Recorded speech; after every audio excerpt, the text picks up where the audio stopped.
Just want you to understand. Now, you might want to try to save yourself by telling me the truth, and maybe the DA will have some mercy for you. But you don't have to talk to me. I'm just saying. I don't want to talk to you then. I didn't use it. I didn't do it. I didn't do it. Get your ass. Get over here. This is bullshit, you know? Everybody say that. Look that way. Wait. Wait, what? Okay, so now she want to talk. Oh, so now you want to talk? Yeah. Okay, what you want to say? I just needed the money. Oh, so you want to? Okay, so you tell the truth now. I just needed it. Okay. It's been really hard, and I have a kid, and it's so hard to pay all the bills. Okay. So you're confessing that you did it. Sometimes, you know, I want to break too. Okay. Well, I appreciate you being honest with me. That's all you want to say? Yeah. Okay. That's it. I don't understand. You're a nurse and you 6 years on the job, and you're just, I mean, like your nursing it's a great job, but you just blew all of that, all down the tools. It's always work. I don't get anywhere. I just wanted a good time. Okay. Tell that to your attorney. I'm gonna grab your belongings and you just sit tight. I'll be right back. All right? Okay.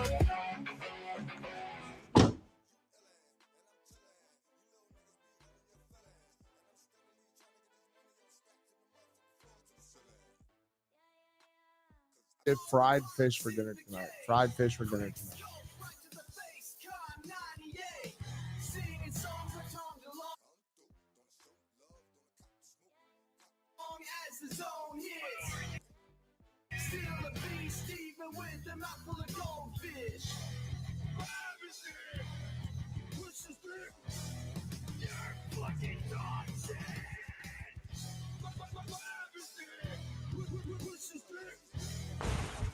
The fish is cod out tonight. I want to grab cod.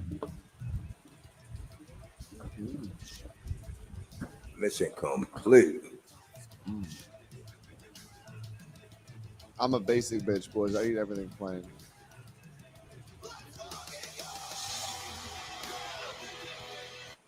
Yeah, that's a total way right there. But anyway, yeah, today was one of those days, y'all. You know, I mean, a lot of technical difficulties, but I'm back, and I got a couple of good joints for you to get ready to get into. So with that being said, I know my slogan. Now that you know that the HGM brand don't know, I'm gonna go ahead and start my show. Let's get into this. Sun rooftop, digging in the scene with the gangster lean and and we ain't coming down. See on my face that smile. See on my head that crown. I'm on top of the world, top of the town, baby. I moved up the hood to have the church on the corner where I sit and talk shit all day cause I wanna. And on top of that, bustin' none of y'all gonna do nothing but keep running your mouth and keep frontin'. Go ahead and say something. I'll wait. I ain't gonna wait too late, cause in a minute I'm escape. Cause there is no debate. No, it's not an option. You gotta keep the cop watch. Sun rooftop, digging in the scene with the gangster lean and we ain't coming down. See on my face that smile. See on my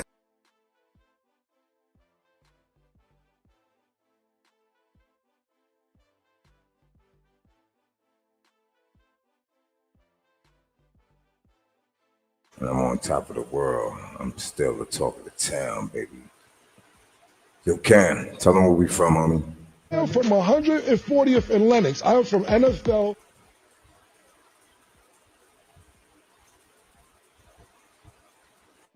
I'm from 140th and Lenox. I'm from NFL.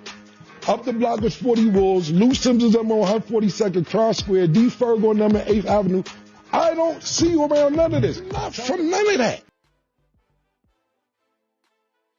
That if you didn't have strong dudes around him, you'd had cats like the lynch mob. You'd have had cats like Preacher. You would have had cats like the 40 Wolves. You would have cats like Niggas for Life. Dudes who was really in the streets like that. It's Harlem, but I ain't gonna lie, Sugar Hill is really 40th to 55th. Yes, we're gonna do a walkthrough and show you like who's from what block. Oh, 140th. 40th to 55th. Yes, we're gonna do a walkthrough and show you like who's from. Go all the way, all the way. D-block, baby, I'm back and I'm balls. And I'm muffin' and sauce. I'm getting money, of course, but I'm never ever think of taking a loss. Shorty sipping that crystal. So shorty started buck wild. Shorty back and buck wild. So you know niggas dicks out. She taking them down. All the way down. She be taking them down. Go all the way, all the way.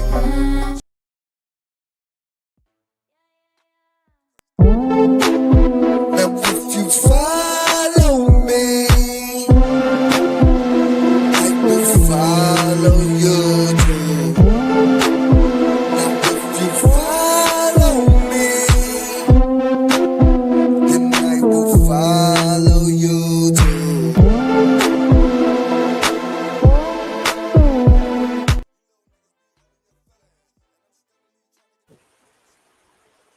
Yes, sir. All right. Let's get into this. Quick, I want to thank Odoo for sponsoring this episode of Sidebar. And if you don't know what it is, Odoo is a powerful all-in-one business software that helps you manage everything from sales to accounting and, yes, manufacturing. Schedule your production, manage your assembly line, fine-tune your work orders with Odoo, all in one easy-to-use platform. Do you need fully assembled manufacturing software that will put your business ahead of schedule? Odoo has you covered. Plus, Odoo's manufacturing app syncs seamlessly with your sales, inventory, and purchasing modules so everything stays connected and running smoothly. Check out Odoo to take your manufacturing process to the next level and get a free 15-day trial today at odoo.com/sidebar manufacturing. But generally speaking, I have no idea what I'm doing here. I have no idea what these charges mean. I have no idea what I did wrong. Is that typically what you see in an evaluation that raises a concern of competency? As a general principle, yes, absolutely. And what could be the reasons for a lack of competency? So there are so many different reasons. I watched the Instagram video that she had posted prior to the incident, and you clearly have someone who has poor impulse control, is emotionally dysregulated, has escalating anger, repeated frustration, feels powerless over her situation, and feels that she's being subjected to this perceived injustice. There are so many different things here in the differential, and obviously I've never examined her, so I can't make a diagnosis, but I think about things like psychosis, a personality disorder, substance use, perhaps repeated exposure to trauma. And I believe there was a prior incident of a stabbing that she was associated with. I don't know that for certain, but so we have someone where there was a history of violence prior to the incident. How common is it for defense attorneys to request these competency evaluations based on their own observations? It'd be one thing if there was a police report, right, or from another mental health professional, but based on their own observations, is that unusual to you? No, it's not. The court can request it. The defense attorney can request it. It is interesting that she didn't want the evaluation. I almost feel like, she doesn't want to be perceived as mentally ill or crazy, but there were a lot of very concerning things that happened prior to this, and it seems like it was something that was building over time. The fact that she reportedly objected to it, like you said, doesn't really factor into the process. I mean, does it suggest that diagnostically? Not necessarily, not one thing or the other. But again, the fact that her attorney requested it, to me, leads me to believe that her attorney was seeing something that was concerning that required a further assessment.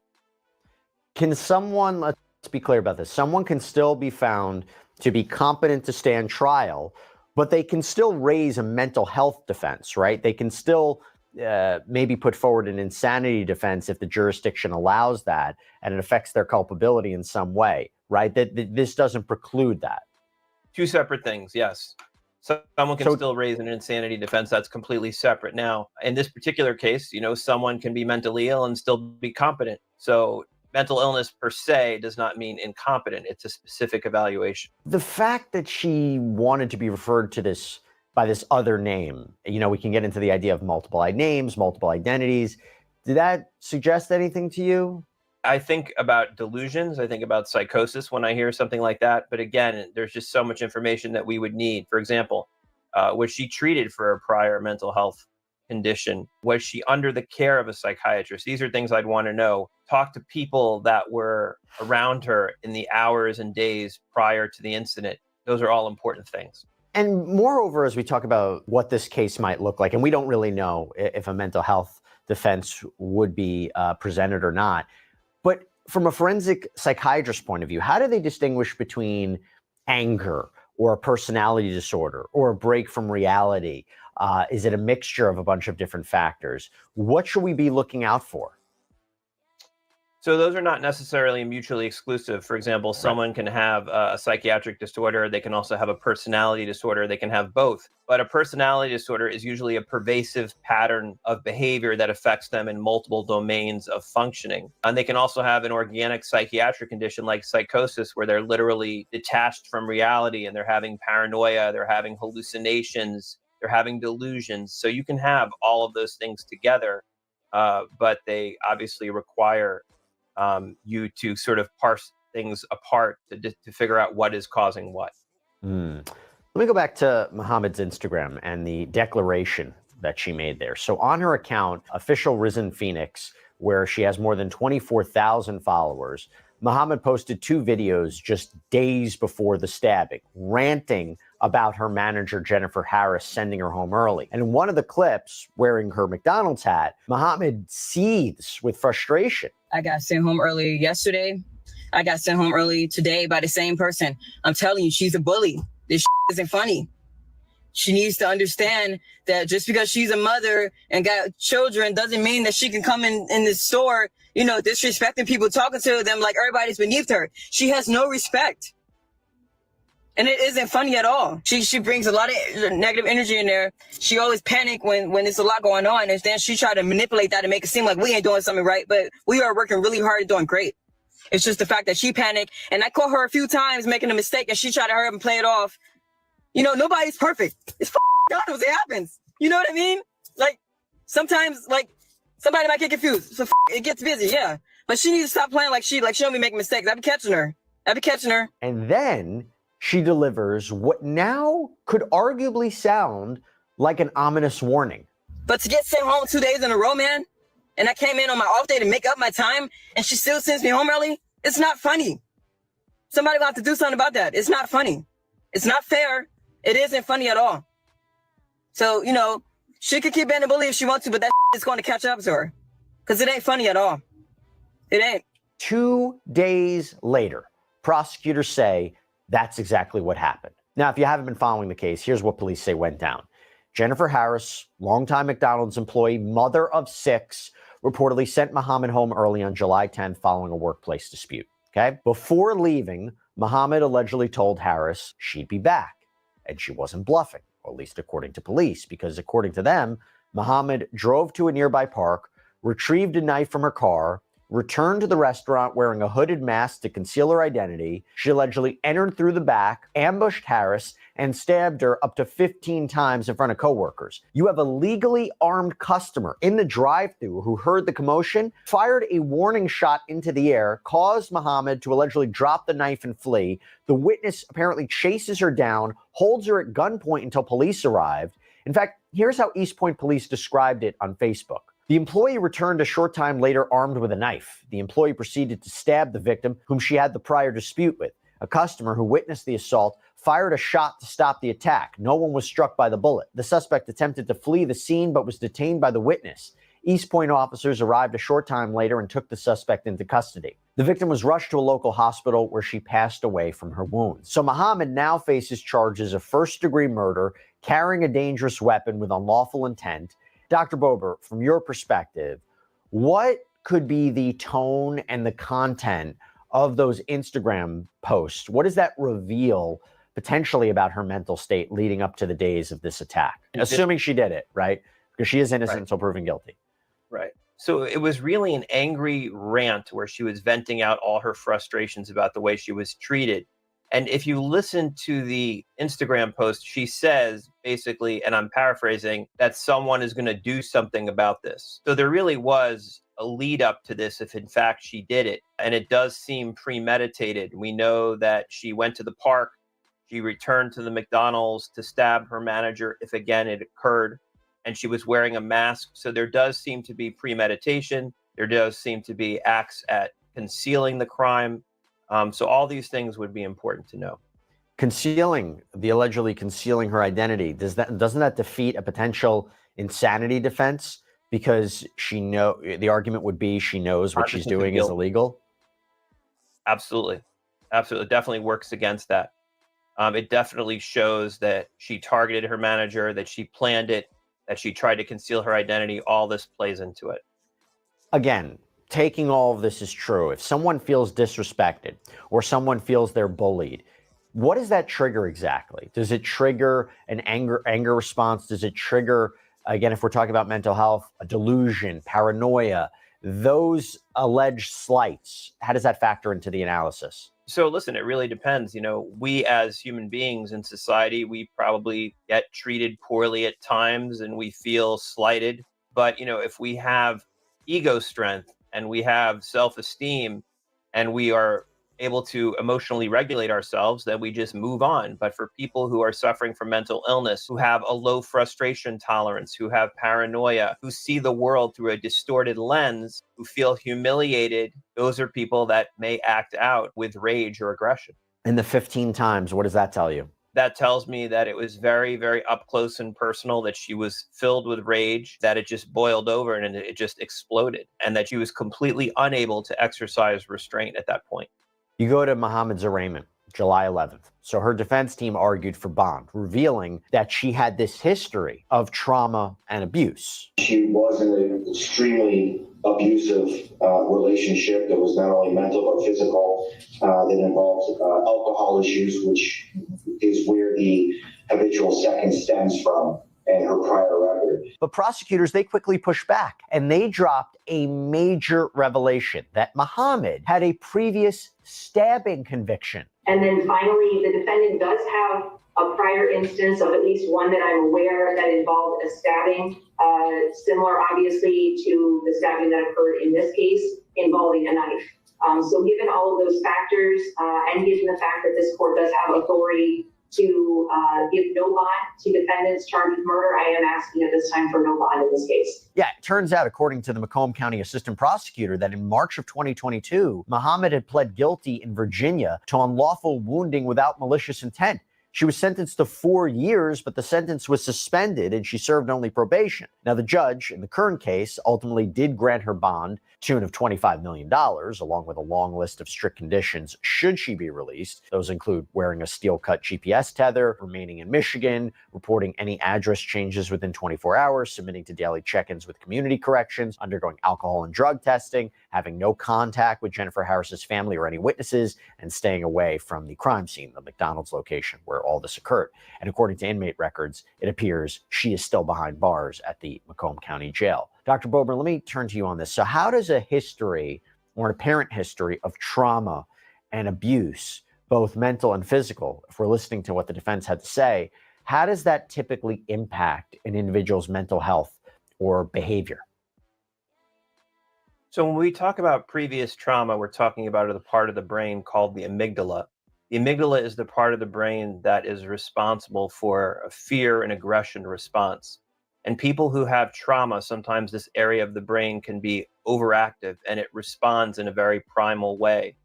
So people who have a trauma history, who are exposed or triggered to certain situations, may act in a way that is irrational because of that prior trauma. The trauma affects them and sets them up for this in the future. So that is something to consider in her diagnosis and in looking at how she's charged with the crime. And I got to say, I'm amazed by this Virginia conviction, right?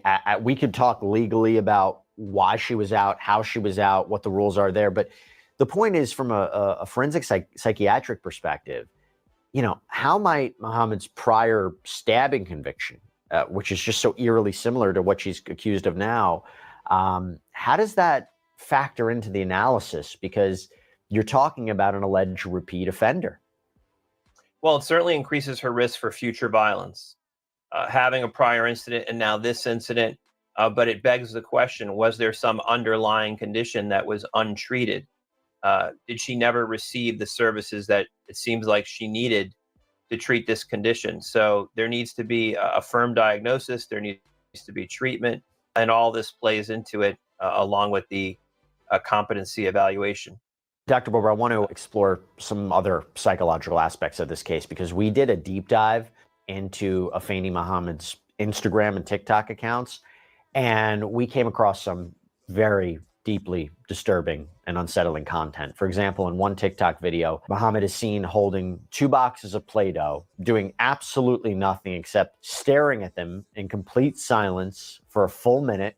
There's no explanation, there's no context, just blank staring, but it gets even stranger. So in this clip, she's seen brandishing a knife, then kissing it, and this was also posted before the killing, by the way. And then just one day before the killing, she posted this to Instagram. And the video shows a birthday cake with the word abracadabra written in icing, and then it cuts to Muhammad wearing a ski mask style hoodie. Strange, Dr. Bober, to say the least, but from your analysis, and by the way, would this factor into any analysis by a mental health professional during the course of this case, and how would it? So not necessarily for competency, but maybe for an insanity defense. Because again, a competency evaluation is not static. She may be competent right now. She may not be competent 3 days from now. But for example, someone who has a history of psychosis or departure from reality or who is delusional, this may have impacted her during the crime itself. And that's why an evaluation for sanity would have to be done, or a criminal responsibility. Now, the other way of looking at it is, a defense attorney could probably say, hey, listen, she's creative, she's an artist, right? This has no relation to the actual crime, but it's very hard to separate it. It's very hard to separate what she's accused of from these posts. You have to ask, warning sign, red flag? I mean, I don't know. I'm assuming she did this. It's one piece of information that has to be taken with everything else. And again, what more, if you had the opportunity to speak with her, what would you like to know? Oh, I would have so many questions. I would want to know, again, about prior mental health history. I'd want to know if she used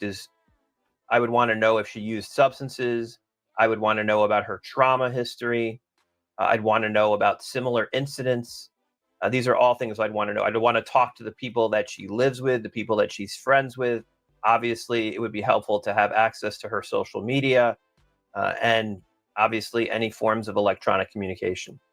By the way, how can you make sure that she's telling the truth? How can you make sure that when during an evaluation, a mental health evaluation of some kind during the course of a legal case, that the subject is being transparent with you about their past, about their motivations? If she's asked about why did she make these videos, how can you determine whether or not that subject is being credible? So you look for corroborating information, you look for collateral sources of information, and if all you have is the subject, then you would state in your report that all information was provided solely by her and there were no other sources of information. So obviously that is going to maybe cast doubt on the veracity of the information, but you would state it in the report. But you do everything you can to try to speak to collaterals, to try to look at other sources of information besides the subject.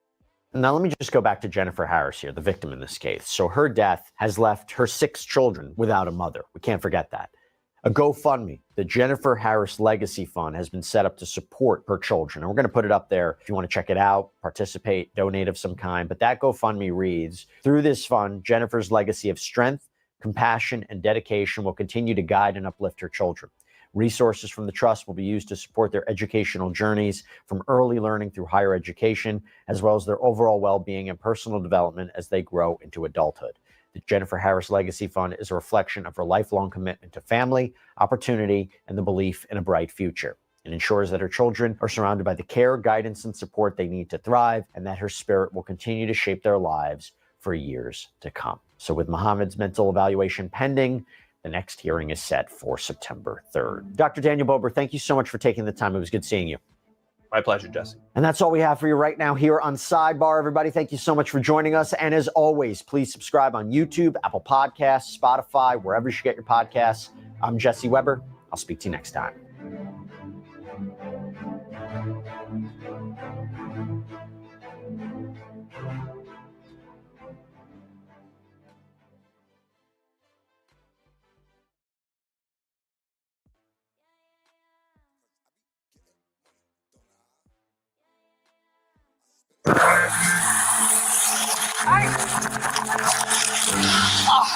I just been struck by a vehicle. Newly released body cam video shows a fitness influencer allegedly intentionally hitting a Miami police officer with his motorcycle, mowing him down and leaving him in the street. But not long after, both the rider and his passenger also ended up injured on the ground. We are taking a closer look at this footage and the consequences this man could face. Welcome to Sidebar, presented by Law and Crime. I'm Jesse Weber. Hey everybody, real quick, this is a law and crime legal alert. If you received Depo-Provera birth control shots and were later diagnosed with a brain or spinal tumor called meningioma, you may be eligible for a lawsuit. That's right, Morgan & Morgan is investigating claims that patients were improperly warned about this risk. It's free to check, just takes a few minutes, and you don't pay unless they win. So scan the QR code on screen, click the link below, or go to forthepeople.com/LCDepo to see if you qualify. Personal trainer Armando Fogassa is used to going viral for his ridiculous strength, posting videos to YouTube and Instagram showing him crushing a watermelon with his bare hands or bending a hammer in half. But now he's in the spotlight for another reason entirely, allegedly running down a police officer with his motorcycle and leaving him lying in the street. This happened back in May in Miami Beach, Florida, and this led to the 37-year-old being locked up without bond. So what we're going to do is go through this body cam footage. It is something, to say the least, and I'm not going to do it alone. I'm joined right now by Florida trial attorney Alexis Rosenberg. Alexis, great to see you. Thanks for coming back here on Sidebar. You know, look, body-worn cameras, they have really changed the game when it comes to investigations, when it comes to prosecutions, when it comes to even, by the way, defenses, right? It's this video evidence, what's stronger than this? Juries love video evidence. I mean, and like you said, it's good for both sides, not just the prosecution. From a defense end, it's very good to have that as well. So let's go through it. So we go back to May 5th. Miami Beach police officer Anthony Guzman stepped out onto the street to stop a couple that was riding on a motorcycle. And according to a police report, Officer A. Guzman was stopping violators for making a right turn onto 5th Street on a solid red light. Posted sign states, "No right turn on red." Now, as Officer Guzman motions for the bike to slow down, it does, coming to almost a complete stop. But then the motorcyclist appears to speed back up, knocking Officer Guzman over in the process. Take a look.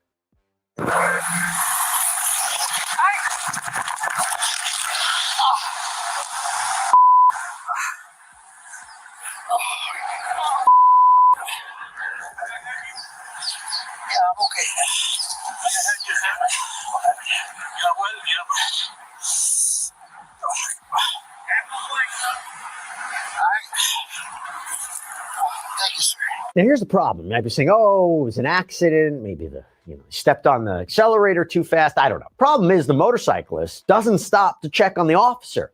Takes off.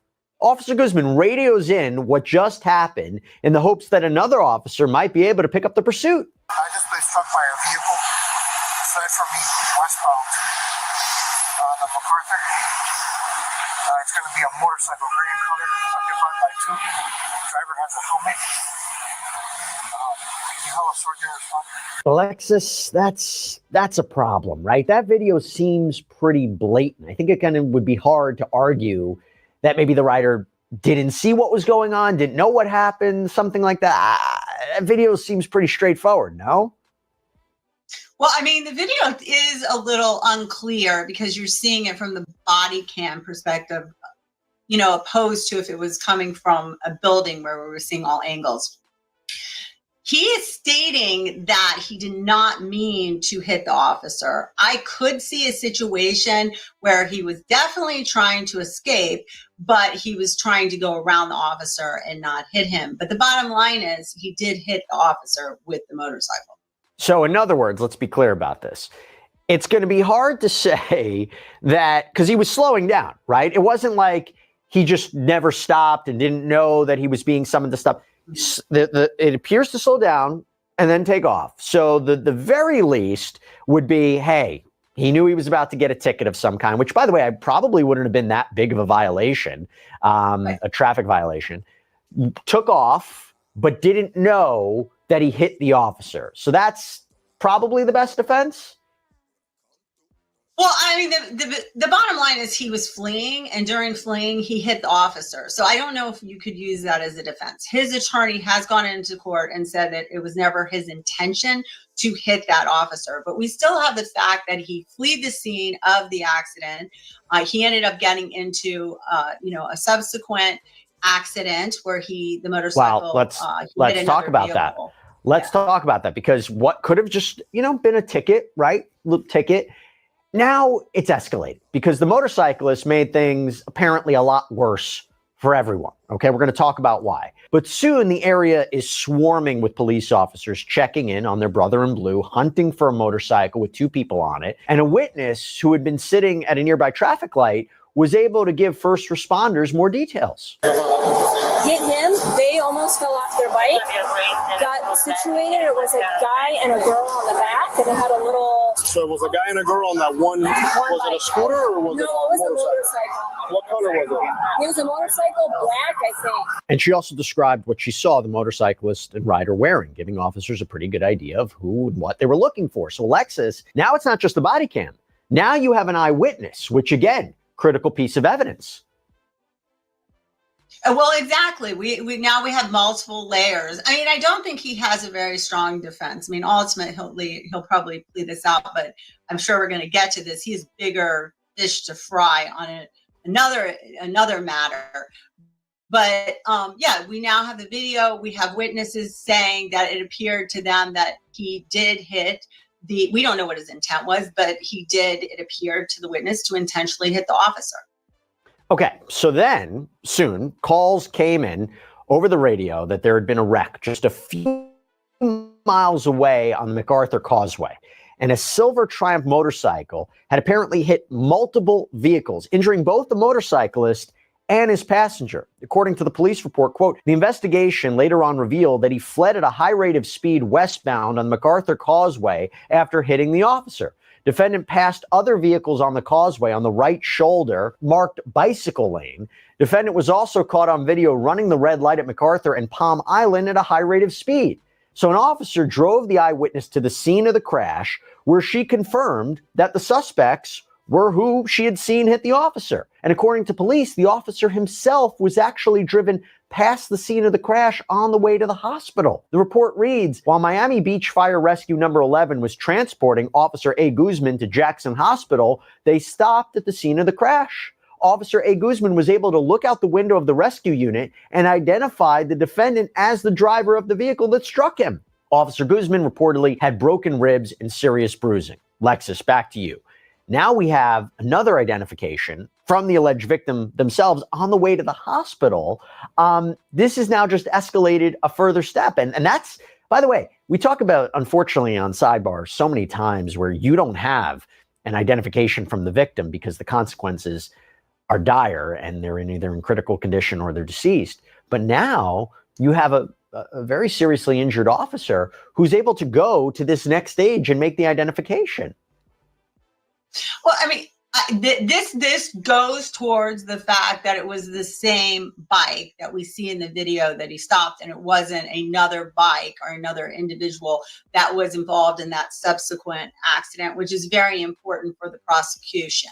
I mean, this is a strong case with the video. They've made that connection. And like I said before, the fact that he believes, the defendant believes that he wasn't intending to hit him isn't really relevant when you put it together with all the other factors that are here, the fleeing, the reckless driving, the subsequent accident, all the eyewitness testimony, the charge of acting recklessly, driving recklessly, coupled all that together, it doesn't, his attorney saying that probably isn't, if this goes before a jury, which I don't necessarily think it will. I think it'll be let out before that he, that they're going to necessarily believe that because of all of his other actions. Like you said before, Jesse, if he would have hit him and then stopped and been like, oh my gosh, I didn't mean to do that, that would be a completely different scenario. So at this point, the suspect, again identified as Armando Fogassa, was arrested. Bossman, do me a favor. Can you take off your backpack? Stand up for me real quick. Take it off. There you go. I'm okay. Put your hands behind your back. You're just going to be the same for now, right? Okay. Do you have any firearms or anything like that on you? Okay.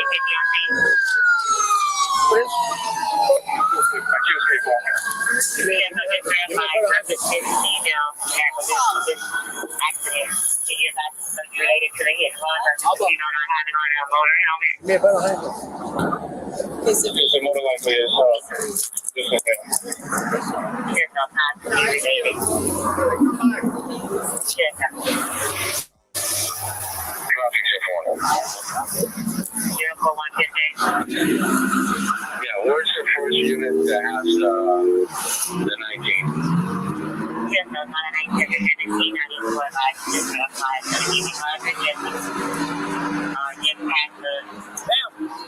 Stay over here. Over there.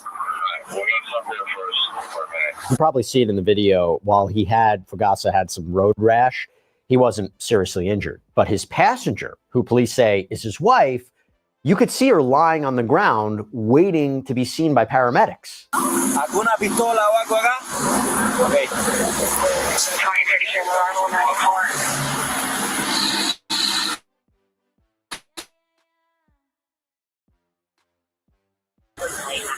Yeah, mommy, how you doing?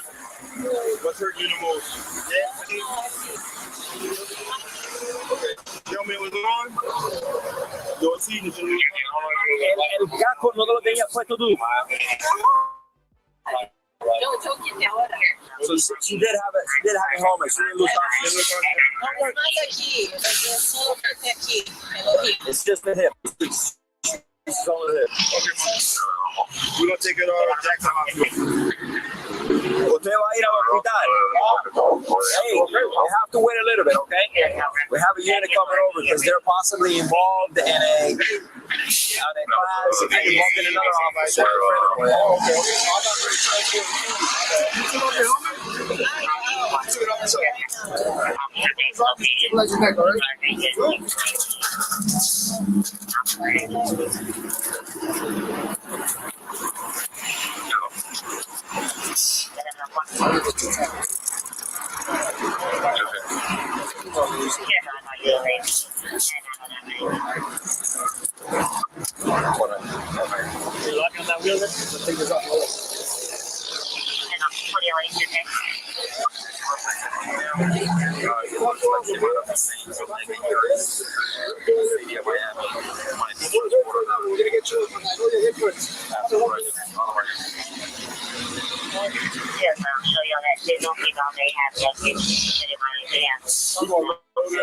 Take care of it there. You call me whenever.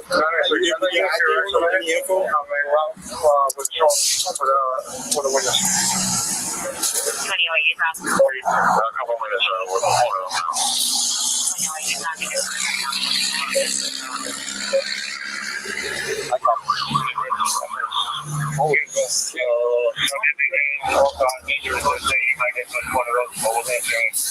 There will be here in a minute. We're not going anywhere. We'll be right there. Okay, now she was apparently taken to a trauma hospital where she reportedly told police her husband was driving the motorcycle when the officer tried to stop them. According to NBC Miami, she reportedly told officers that she and Fogassa were late for a fitness class that they were supposed to be hosting.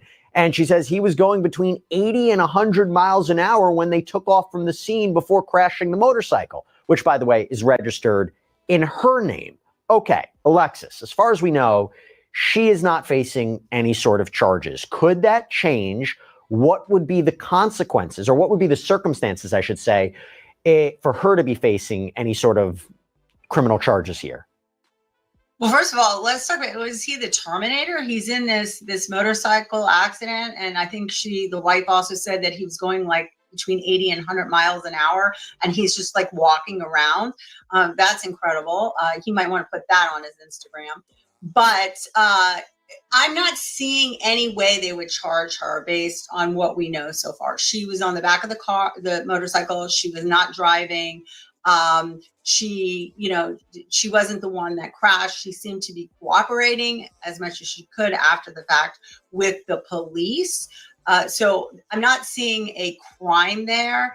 The fact that you're bringing up that it was licensed in the motorcycle in her name is interesting because, he is currently being held without bonds for two reasons. One, because of the charge where we have the aggravated battery on the law enforcement officer, or the Leo as we refer to it. But also he's on an immigration hold because he was driving without a driver's license and apparently had a Brazilian passport.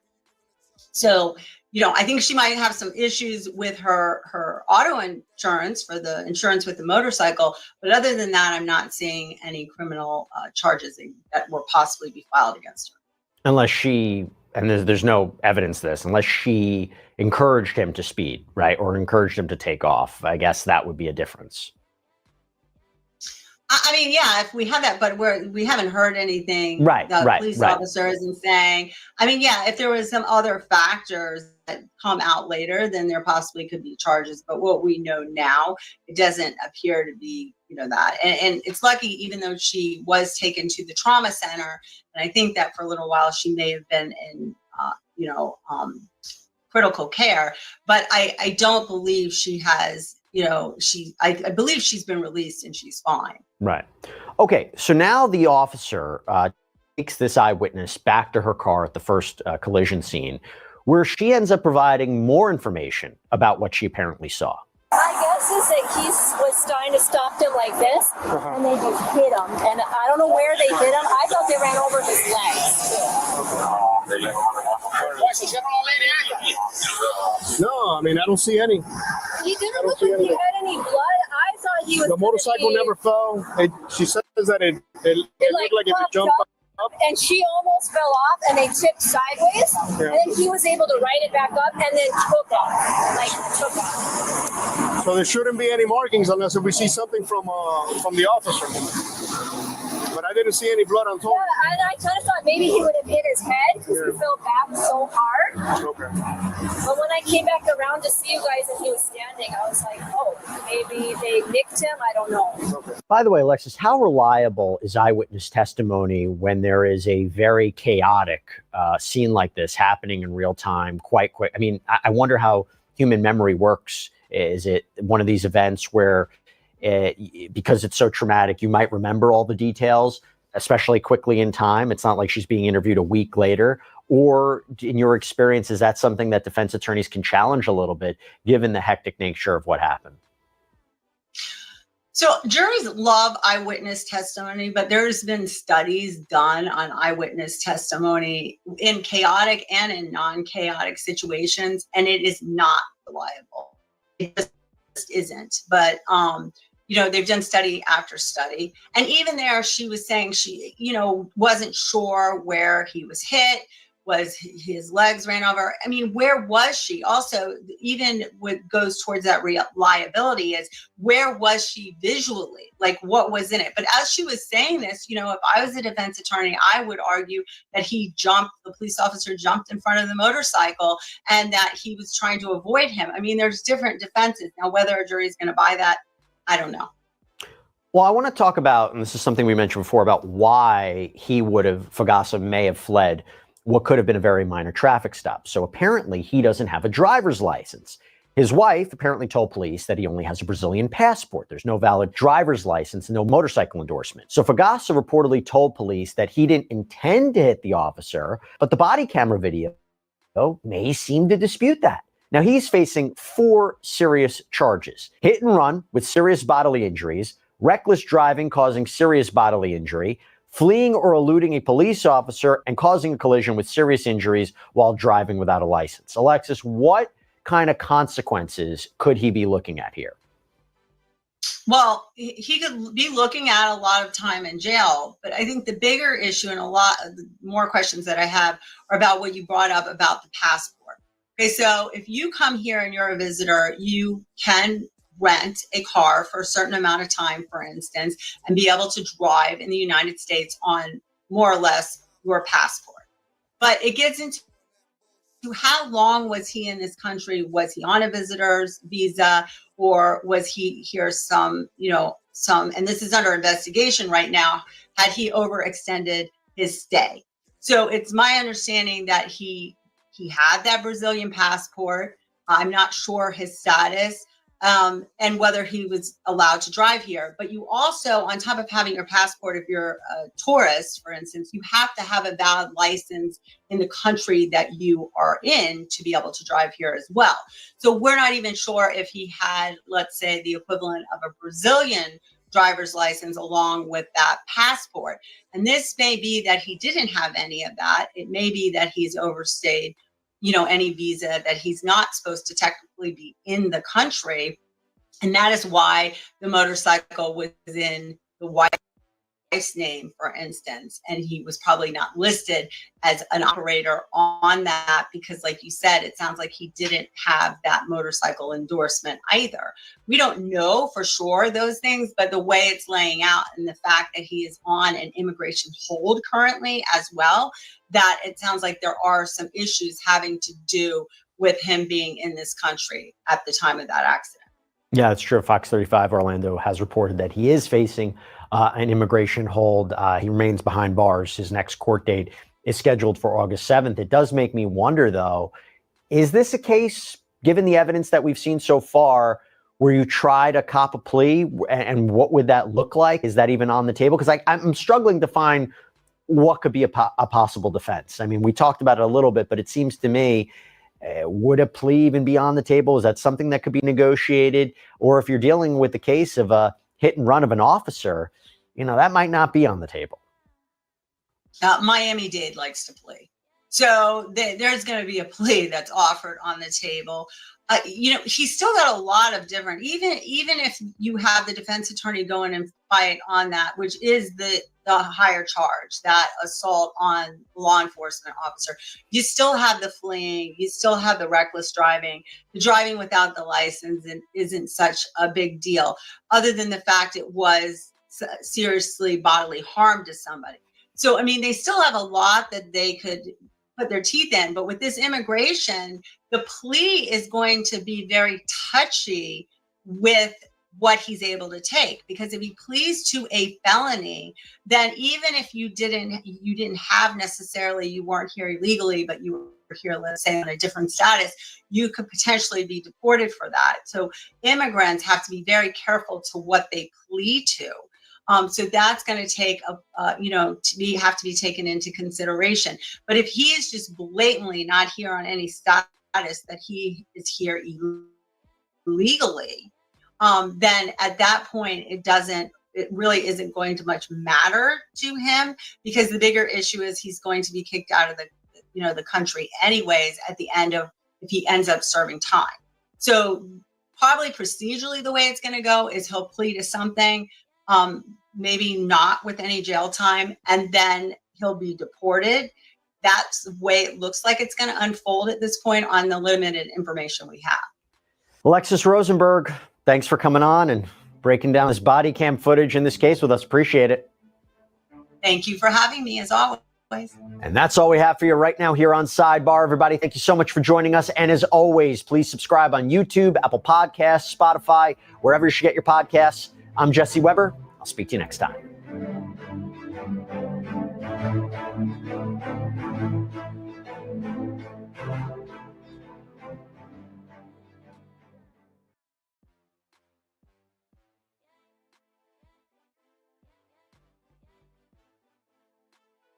The modern workplace has a villain, and it claims to have found you well.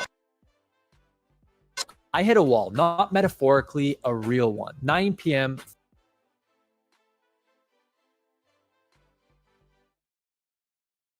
Third night in a row, still at my desk, rewriting the same email for the 4th time. Dinner, forgot again. I thought I was building a business, but mostly I was just responding to emails, client updates, follow-ups, calendar reshuffles, endless threads that never end. I didn't need a better system, I needed relief. That's when I found Motion. I added one AI employee, Alfred, my executive assistant. He scanned my inbox, sorted the mess, drafted my replies, followed up before I remembered to. He didn't just help me catch up, he gave me space to leave. Now I open my inbox and breathe because someone's already taken care of it. It's still my business, but I'm no longer buried in the inbox. I've got a backup, and his name is Alfred. If you're doing 5 jobs and still falling behind, you don't need to try harder. You just need the right kind of help. Try Motion's AI employees for free today.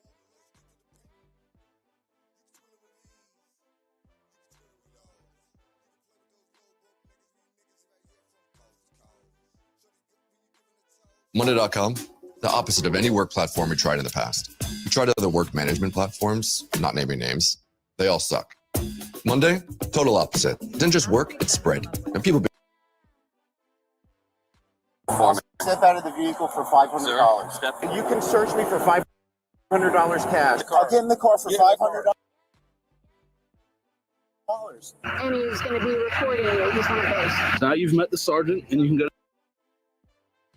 to jail. You have just violated my constitutional rights. Whether they're full-blown sovereign citizens or just people who believe the law doesn't apply to them, law enforcement is dealing with very stubborn suspects more and more. And today, we are taking a look at 5 recent arrests involving drivers who were especially uncooperative. Welcome to Sidebar, presented by Law and Crime. I'm Jesse Weber. Pause. Yeah, as y'all can tell, we on some law and crime sidebar with Jesse Weber today. And you already know why. Cleaning your mind to get ready for this Diddy trial. If you want to sit here and watch the law, maybe you should know a little bit about it. So no further delay, let's get back into this marathon. It's a marathon, y'all. With Law and Crime, Sidebar. Jesse Weber. Let's go. Now, if you follow us here on Sidebar, you know we've done stories about sovereign citizens before. This loose collection of people who believe that the U.S. Constitution is invalid and that the laws and law enforcement don't have any jurisdiction over them. But when they're stopped by officers, they quickly learn that that is just not true. Shocking, I know. All right, so we want to start this off in Edgewater, Florida, where a motorcyclist with a ironic name was stopped July 30th of this year for running a stop sign. And as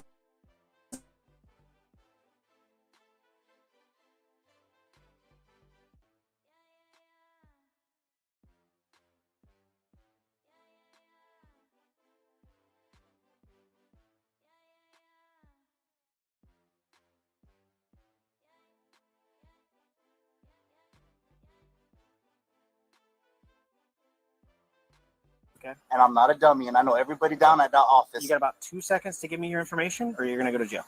It's as simple as that. Oh, wait, hold on. I want you to repeat that. 2 seconds. I got 2 seconds, or I'm going to go to jail. Yep. I need your driver's license, your registration, and your proof of insurance, or you're going to go into handcuffs, and you're going to jail. You know that's illegal? It is not. It actually is. It actually is. Can you call your supervisor? Call your supervisor down here. Nope. No, you will call your supervisor down here. Nope. I know my law. You don't want to give me your stuff? You cannot touch me. Okay. No, you cannot touch me. Your stuff. Call your supervisor. Call your supervisor. Why are you cuffing me? What the are you doing? What are you doing to me, bro?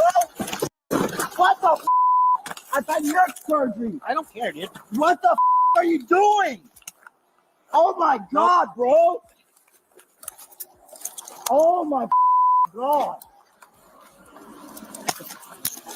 Call Mayor Diesel and call your supervisor right now. You are 100% X-ray 12 seconds. Absolutely wrong for what you just did to me. I'm going to file suit. You can slow everybody down. I'm going to file suit. Call your supervisor. Call your supervisor. You just committed a crime, a felony. Okay. Unbelievable. You threw me. I've had neck surgery. Yep. Well, you shouldn't have been resisting me. I didn't resist you. I asked you why'd you stop me. Wow, I'm gonna sue the out of you. Okay. Good luck. No, I will win. It's $100,000 for every violation. You are touching me without your supervisor present. Yeah, because I'm doing my job, buddy. No, it's not your job. You're actually violating my rights. No, I'm not. And on top of that, I'm Native American. Okay. Yeah, do you know you're not even allowed to touch me, bro? That's not how it works. You're a commercial entity. You're not even a freaking part of the my land, dude. You're a commercial entity. Okay. Narciss was charged with resisting without violence. And here's the interesting part about it. The officer let him know on the ride to jail that if he just provided his license, the officer wouldn't have even given him a ticket. Now he's out on bond and awaiting a court hearing next month. You know what's difficult? You know what's tough? Reading through legal briefs and filings to prepare for Sidebar. It's like I'm back in law school. Being told I look like Dennis Reynolds every single time I check the comments. That wears on you. At this point, I think people think he hosts the show. Again, it's tough. But you know what's not difficult? Starting a claim with Morgan & Morgan. How about that transition, by the way?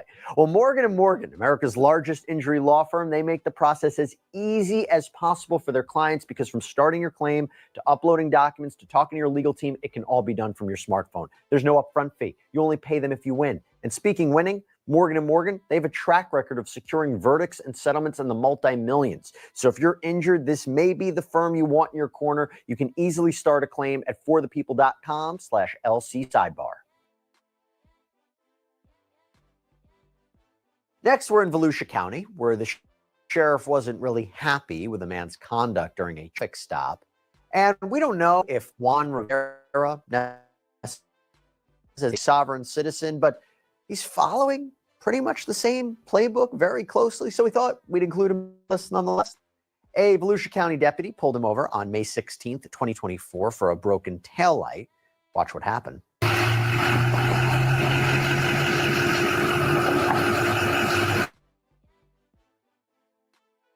Sheriff's office. You got your driver's license on you? Okay. I pulled you over because your taillight's out. The one on your left. Your left taillight is completely out.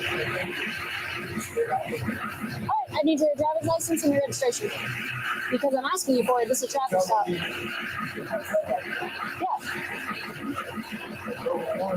I'm not giving you a verbal warning, I'm telling you. Alright, so this guy, not wanting to identify, he's not going to step out of the vehicle. I can tell you that right now. He's recording his taillights out. And he's going to be recording you. He's one of those. I'm Deputy Hero with the Volusia Sheriff's Office. Can you turn that down? Do you have your license, registration, and insurance for the vehicle? You the supervisor? Do you have the license, Are you the registration, and insurance for the vehicle? I do. Are you the supervisor? Okay, go ahead and have. Are you the supervisor? Are you failing to identify yourself on a legal traffic stop? He's asking to talk to. He's on his way. I asked for a supervisor and they send another fucking deputy. No. I asked for a supervisor. Agitated. Y'all refusing me a supervisor. Refusing to identify. Refusing. And you refusing a to get out of the supervisor over a freaking taillight out. And you refuse a supervisor. You send another one to waste money. Listen, it's a traffic stop. And Rivera was insistent that a supervisor be called out to the scene, but when the sergeant got there, Rivera was skeptical. You want to speak to the supervisor? I'm the supervisor. So do you have your driver's license and registration? You're the supervisor. Where's your band? Does that help you? No, no. How do I know you're a supervisor? Right there is okay, well, I'm the supervisor. I'm Sergeant Levin with the Sheriff's Office. How can I help call the police station. Okay, do you have your driver's license and registration? When I call the police station? Get out of the truck. Why? I'm verifying. I don't care. You're the supervisor. I just want to get out of the truck. Okay, wait. No, we're not. Okay, I'll give you. Get out of the truck. I'm getting out. Let me get out. I'm getting out. I'm getting. Relax. Don't slam me. No, it's fine. It's fine, bro. Listen. Relax. This arm is broken. I don't care. Put your hands on. I just wanted to talk to the supervisor. No, you didn't. You want to play? No. Can I tell you what? No, you can't. Is he gonna look at us? Watch that arm. Watch that arm, please. Photo proof. That arm is broken. So. Okay. Hold on. Can you just tie me up front, please? No. This arm is broken. Okay. Quit resisting and you won't have a problem. I'm not resisting, dog. Look, can I just explain myself to you? Nope. Please. Let me just talk to you. Like, there's rules on how stuff works. She told me that the light was out. I did it. Yeah, they're not properly working. Sarge, I don't have nothing. Okay. Whatsoever going on. I'm tired. Back here. I'm just trying to get home. Please. That's all. Now you're going to go to jail, and then you can go Why, home. please? Because this isn't a game. I'm not trying to pull a game. Okay, well, congratulations. Now you've met the sergeant, and you can go to jail. Rivera was booked on a charge of resisting without violence, but not long after, Volusia County Sheriff Mike Chitwood shared this body cam video on the department's social media in order to call out Rivera for claims he made after the arrest. Transparency, that's why we have these body cams. And in a sworn citizen complaint, Rivera accused the deputies of slamming him against his truck, slamming him into the ground, choking him. Yeah, I got to tell you, I don't really see any of it.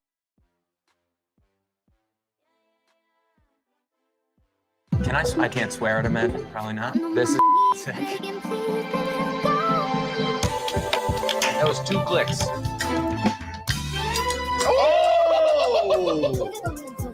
Yes, come on. Hi, Chris, turn that co-producer on. As soon as you put something in, it's a limitless amount of potential ideas. The fact that I don't have to go to another place and look for a sample, it helps my flow so much. You have it listen, you type it in, and then you go digging. I mean, that's just kind of fire. Ooh, this is pretty cool, and it's as simple as dragging and dropping. Yeah. The fact that you have unlimited credits is so sick with credits and stuff. If you don't want to waste them on things that might not work, there is no might not work. You just pull something in and see if it does. Yeah, I think I'm going to use it all the time, honestly. I would recommend this to any producer at any level. This is a must-have. Yeah, get you co-producer, okay? It'll take you from here to here. Yeah. To up there. Yeah. Co-producer.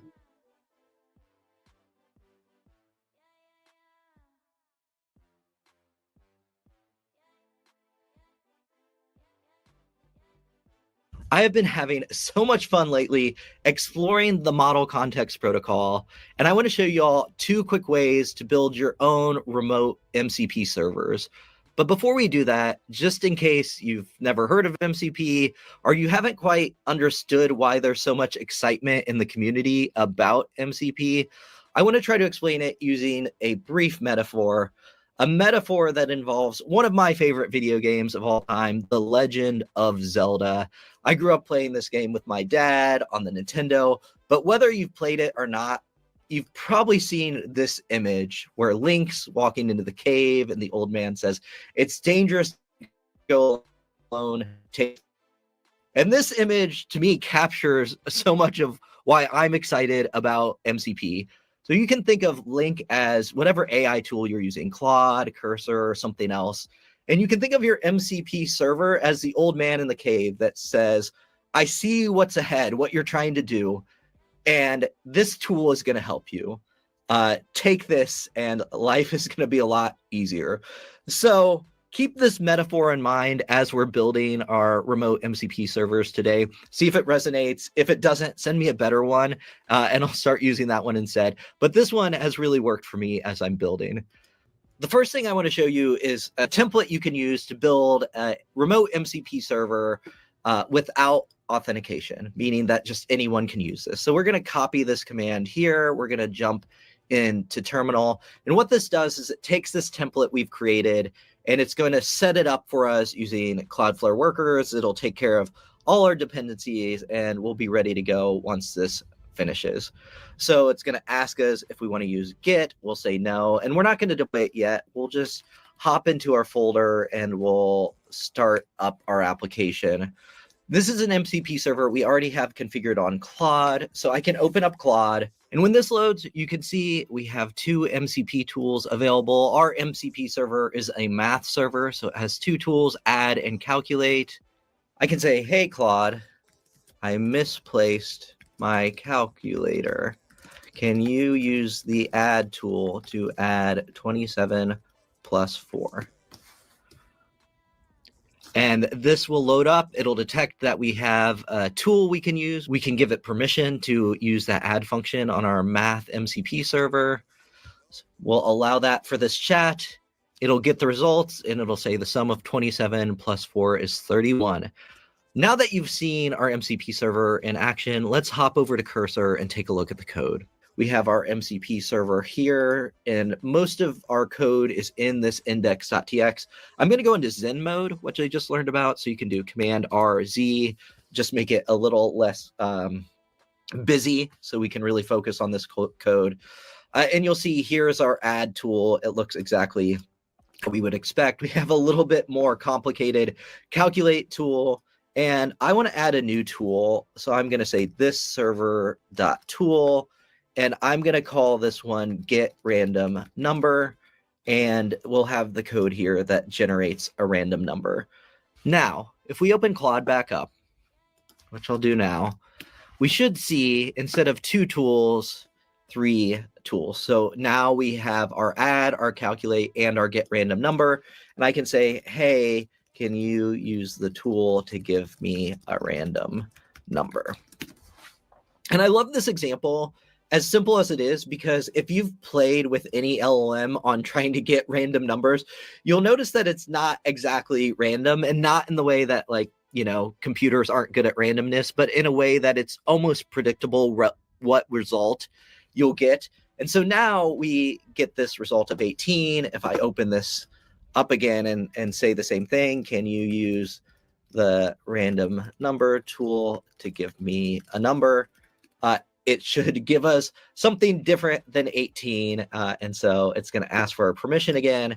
And this time, instead of 18, it's giving us 79. And so as simple as a MCP server as it is, it actually takes something that an LLM isn't great at, generating random numbers, and it gives it the ability to be really, really good at that. And so I love using this as an example. That is our authless MCP server. But if you're building an MCP server, you probably want some kind of auth a lot of the time. So I want to jump into our second example. And this is using our template that uses GitHub OAuth. And I've went ahead and I've set this up because you've already seen me run through the setup. The only difference here is I have to put these different keys, and I definitely don't want the internet to see my GitHub client secret. That's for sure. And I've deployed this. So what I want to show you is actually this really, really cool thing that I recently discovered, which is the Model Context Protocol Inspector. Open this in an incognito window because I want you to see it fresh. I'm going to switch this over to SSE. I'm going to paste in my domain and I'll hit connect. And this will ask me to auth. So it says the MCP is requesting to be authorized by the Cloudflare GitHub MCP server. I'll hit approve, and then it connected me via GitHub. What I can do now is I can hit list tools, and we have our famous add tool again, but we also have our user info Octocat. So if I run this, this will get information about my GitHub user. So you can see my login is Ricky Robinette, and my avatar URL. So suddenly we now have access to a bunch of things we didn't before because we're authed in. And I want to jump into the code for this one to show you something that I really liked. Now you can see, here's our add function, here's our user info Octokit, and how that request happens. But there's also something really cool here, which is an allowed username. So this allows us to gate certain tools based on the user's GitHub username. So you'll notice we have this check. If they have the username that's in our list, they get this generate image tool. And so I'm going to add myself to this. I'm going to hop over here and I'm going to deploy this so that it has our newest code on my server because this is running remotely. And once this is deployed, which it is now, I can hop back over here to our inspector. I'll clear our tools and I'll list them, and you'll see we have the generate image function. And I can say an orange cloud made out of yarn. And it says it works best with 8 steps. So I will run this tool that we didn't even know existed before. Oh, and that was pretty good. That is an orange cloud made out of yarn. And so I really love not just the authentication process that happens when you do this, but the ability to gate different tools that a user has access to based on what we know about them. So I'm going to stop there. Both of these examples are on our GitHub in the Cloudflare AI repo under demos. You can get started with them. Also drop the links so you can get to them very quickly. We really, really can't wait to see what y'all cook up with MCP. Tell us about it on X, on LinkedIn, on Blue Sky. Hang out in our Discord. You can get to that at discord.cloudflare.com or on our community forums at community.cloudflare.com. I hope you all have as much fun as I've had building with MCP, and truly, truly can't wait to see all the different things y'all build. Thanks a lot.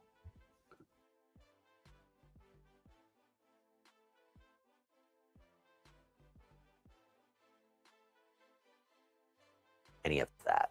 If you want to malign my deputies, if you want to destroy their character, if you want to try to commit unrest in this community by absolutely lying, we're going to out you and we're going to arrest you. Less than 3 weeks after his first arrest, Rivera was arrested again, this time with a fresh haircut. Don't resist. Stop it. I'm not running nowhere. What's going on? You're warrant for your arrest for perjury. What's perjury? Mhm. What is that? Can you It means making a false statement. Are you kidding? Take, please. Perjury for what? That's just what the warrant's for. You'll have to talk to the courts about that. Wow. So a true statement that I have recorded from his Can arrest. I show you my video, officer, please? You're going to want to talk to your lawyer about that, all right? Wow. Can I get some shoes? Yeah, can you get some, you see you have some sandals and What do I do from here? he has a $50,000 bond. $50,000. So he'll be up at the Volusia County Branch jail. All because the police don't want to get in trouble. Rivera's first arrest, misdemeanor charge. This one, a felony. Rivera ended up getting out on a $500 bond, not $50,000. Both cases still pending in Volusia County. All right, now let's talk about a case out of Melbourne, Florida in August of 2022. A Brevard County deputy on a motorcycle was trying to do a traffic stop for an expired tag, and the first part of the body cam footage is muted, but the officer turns on the mic as the driver sets up his own recording. I'm not a driver. Okay, well, you are driving on the roadways in the state of Florida, so I need your driver's license or your identification. Like I said, I'm not driving. Okay, well, I am conducting a lawful stop. You are required to present me your identification, so I'll take whatever identification you have. Okay, I don't carry identification unless someone's going to pay me for my name. My name is registered as my property on the record. Let me just... Okay. So what's your name? Okay. I'm just recording this for the record. I'm not driving or operating a vehicle for hire on the roadways. And my name is my private property. And if you want my name, I'm conditionally accepting your offer so I can stay in honor so you won't arrest me. So my conditional acceptance for my name to you is to give me $500 for my name. Nickel 13, Malcolm, 1094, please. Sir, you will be arrested if you do not present some type of identification. Really? Excuse me? I said, really? Yes, sir, really. Why do I need to provide identification? You are operating a vehicle on the roadways in the state of Florida. Sir, with all due respect, you're behind in the driver's seat, behind the steering wheel. I've been behind. driver's seat. Now, if you want to try and prove in court that I'm driving or operating a vehicle for hire, then fine, but I'm stating for the record that I'm not driving or operating a vehicle. Sir, I've been behind you since you were on Babcock. Okay? Yeah. You've been in that seat the No matter entire how time. you word your script from your fraternal order of police, I'm telling you on the record I'm not driving or operating. That's official. I'm on the record. And if you want my name, it's $500 cash. Okay, go ahead and step out of the vehicle for me. Sir, I can step out of the vehicle. You can step out of the vehicle for I'll me. step out of the vehicle for $500. Sir, step out of the vehicle. Roll over on your stomach.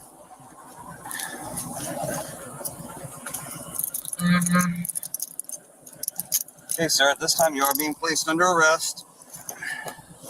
You will be registered as a John Doe until you are properly identified. But I already said I'm not driving or operating. Okay, well, yes, sir, you are. Turns out the man's name is Ronald Russell Farnham, and we didn't pay $500 for that information. But Farnham's passenger, who turns out to be his girlfriend, looks mortified after. This is crazy. You know, with On Deck, we could get a small business loan fast and order more equipment today. Or Lone Falcon!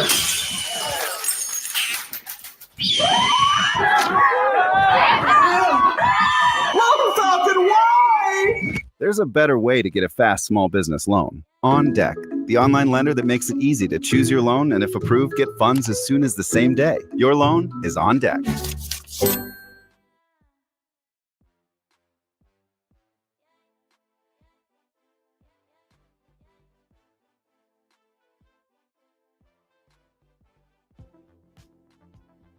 Need to run Windows on your Mac? Parallels Desktop makes it simple to integrate Windows apps into your macOS workflow. Install Windows in minutes and stay productive without hassle. Run the apps you need, when you need them, with full compatibility with the latest macOS and Windows. Get the best of both worlds. Download Parallels Desktop today.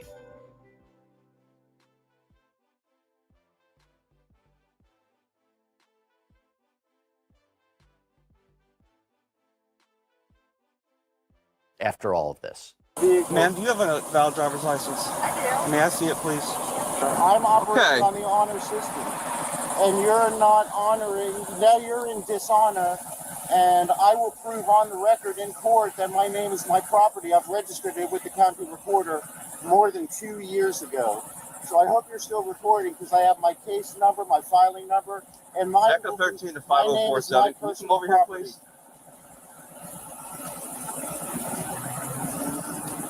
And I was not pulling over. I'm coming here to the printer because they have a print order for me I'm picking up, so I did not pull over. All right. Well, I try to get him. Stand up, man. I can't. Roll to your side. Bend your knees up.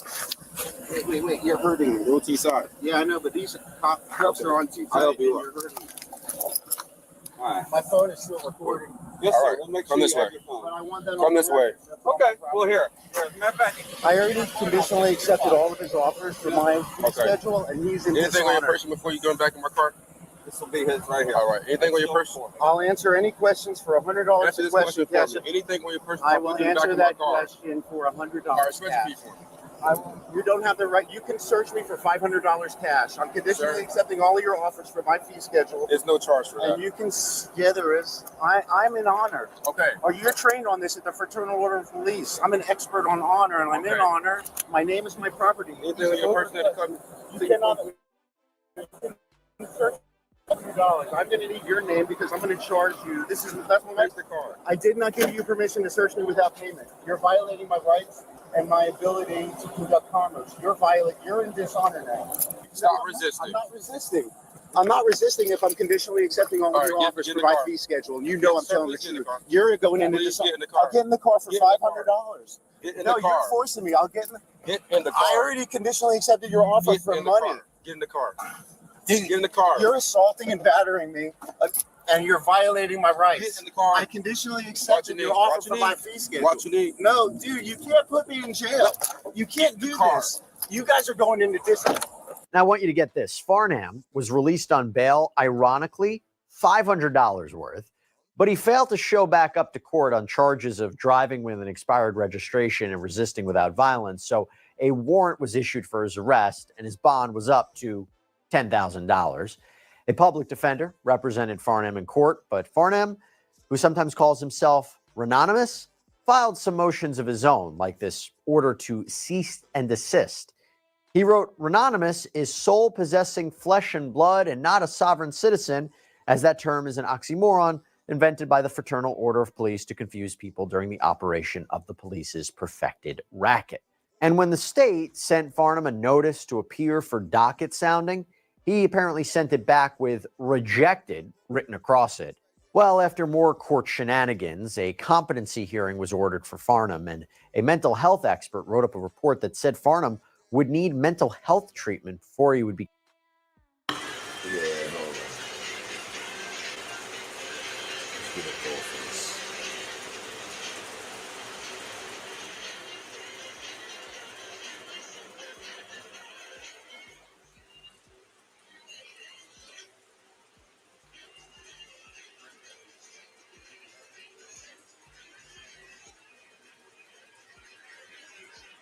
See if you can find out what the F Fed rate decision live. No, but they don't even see immediately.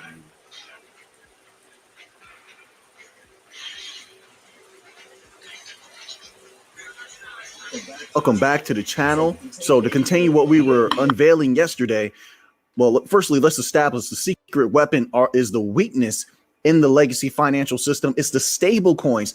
These are the secret weapons that XRP has, that the bank coins have, that is allowing them to weave their way into a system and be needed. Not they might use them. No, they need them. Everything they bring to the table. But I didn't forget. I wanted to give you how many banks the European Central Bank, which Ripple has a tight relationship with. They work with them to a variety of different degrees, even in concepts for years, right? But this is how many banks they supervise, and it's important to know this because that's how many banks they can influence to use certain systems if they're satisfied with those systems.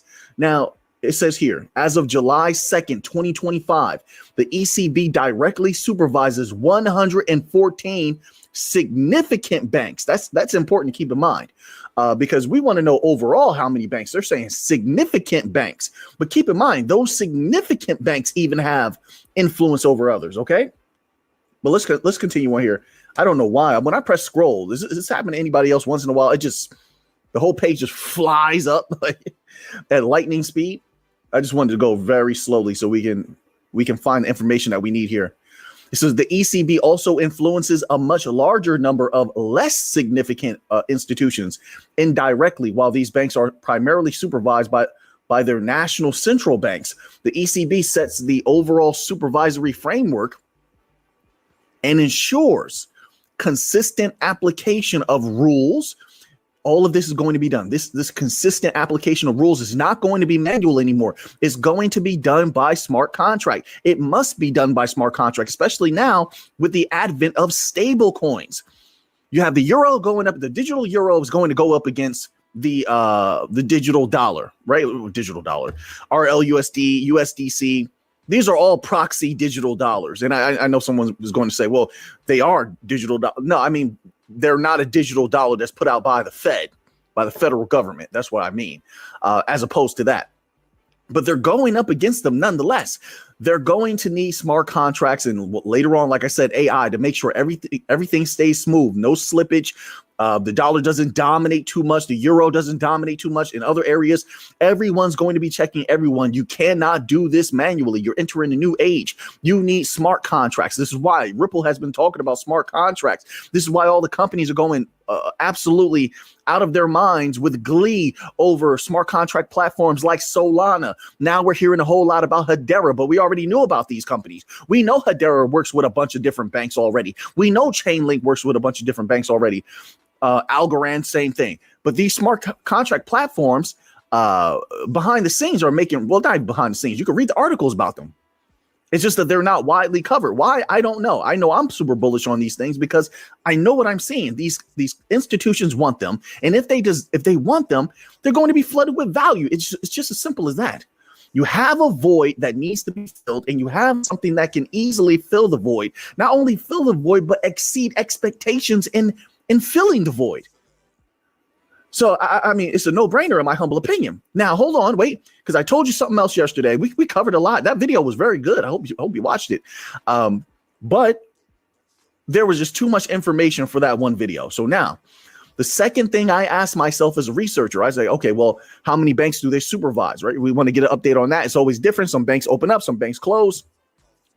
This information is always changing, correct?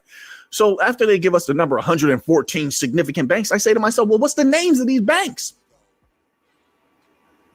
Who are these banks? Why is that important? It's important because then you can look up their financials. Once you start looking up their financials, you start crunching those numbers, and I guarantee you're going to like it, baby. I like that. I'm going to keep doing every once in a while. I'm going to do that. In the 90s, everybody that was cool, they would say something like that. They were cool. You know, they were a movie star or something like that, or they had a lot of money. They would say something like that. It's all good, baby. Like, I'm just saying, I don't know. I find it cool. So anyway, back to the point here, because you play around too much. You start crunching those numbers, I think you're going to like what you see. So here we go. Okay, so 114 banks. As of the last public update, all right, with a cutoff of March 1st, 2025, the ECB directly supervises 114 significant institutions. Here is a list categorized by country as derived from the ECB's official publications. All right. So Austria, we're just going to go over a few of these and so you can get an idea. And if you want to look these up and look into their financials like I've done. Yes, I did. I didn't do all of them, but I did a few of them. This is what I do. Addiko Bank AG, Bawag PSK, Erste Group Bank AG, Hypo Landesbank, Vorarlberg. And if the pronunciation is rough, my apologies. Rafstein Bank International AG. All right, so then let's go to Belgium. Argenta Spar Bank NV, AXA Bank Belgium SA, Belfius Bank SA, BNP Paribas. That's no surprise. Where have we heard that name before? Let's move on to Bulgaria. And I'm skipping a lot of banks, obviously. Bulgaria, United Bulgaria Bank, Croatia. Now, once again, folks, this is important to look at these connections. Ripple's connections to the ECB, look them up. Then look at those connections and how they could possibly be used. Then look at what the ECB intends to do. They want to utilize stablecoins, but they don't trust them. They're worried about euro dominance. If you're going to have that, you must have the proliferation of a euro stablecoin to some significant degree, the same way that the euro is, so that people could speak about the euro in the same breath as the US dollar like they were doing for so long. Correct? But if you're going to have that, system is going to carry you there. What system is going to allow other countries to allow that euro proliferation to take place? Because it's going to have to be kept fair across the board. Everyone's going to demand it. And everyone seems to want limitations. China wants limitations. Euro wants limitations. The U.S. is, I don't think the U.S. really cares. You want to be honest? The USA is the wild one in the bunch. They're so confident. They know what they have. They have the best of the best companies. They set everything up. The whole chessboard was arranged by the U.S. In my humble opinion, it was.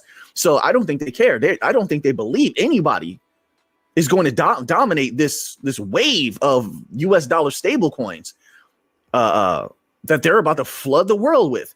And they know, just once again, if you look at what the Fed said, let the private sector lead. Does it not seem to you like they're giving the private sector everything they want? Do not let it fool you. Oh, if there's a few banks going against the bank coin companies, as far as, them trying to become banks, and they want to see, they want to a little bit longer of a review period. That's a smoke screen. That's a smoke screen to distract the people, to try to dishearten the people. I mean, just look at it from every possible standpoint. Look at the positives, look at the negative possibilities. I'm sure you've already done that. If not, please do that. And you will see it's a smoke screen. They've been giving the private sector everything they want. Here's a gift. Here's a gift. Here's a gift. You get to run wild, and you get to run wild. Right? They're like those show hosts that used to give out gifts. You get one, and you get one. They've been giving the private sector everything they want. Why? They're buttering them up. You ever heard that? Right? Somebody wants something from you. They come all of a sudden, they come around you. They start treating you real nice. Where's this niceness coming from? Now they want something. They're buttering you up. That's what they're doing to the private sector. Oh, they treated you so hard. They treated you so hard. How do you do that? You remember people used to make that sound like, oh, no. They treated you so hard, so rough. Let me help you out. You better be careful when people start doing that. They want something out of you. That's manipulation. That's what they've been doing. So they're making it good for them, easy for them, so that now the private sector feels like they have this dominant hold in the U.S., which they are. They're going to take over. In my humble opinion, they're in everyone's pocket, and they're getting deeper in their pockets. You think that the governing system and the politicians and the companies are not going to back them when they're deep in their pockets, when they're deep in their lives? They want a different type of lifestyle. They can't get it without this flood of capital. This is not about retail anymore. They want those prices to explode for them. So now they've buttered up the companies. Those companies are going to run wild. They're going to dominate in every possible way that they can. They're being unleashed. And they're doing so much. This is before governmental connections and contracts. When they will really go bonkers when that happens, military contracts, etc. We already read a document about military use of DLT technology. We'll cover that again at some point. Croatia, Zagrebačka Banka DD Bank, right? Cyprus, I mangled that. Bank of Cyprus, Hellenic Bank Public Company. So I'm just giving you some examples. There's a lot, and there's a lot of banks they influence. Now, this takes us back to what we used to talk about a long time ago. Look at all of these central banks. Ripple said they're working with central banks. Ones they haven't, they're working with a lot of them. That's what they said. Go read the article and look at what they said. This is about 3 months ago. Everybody was covering it. They said ones they did not name. There's a lot they didn't name. Who are they?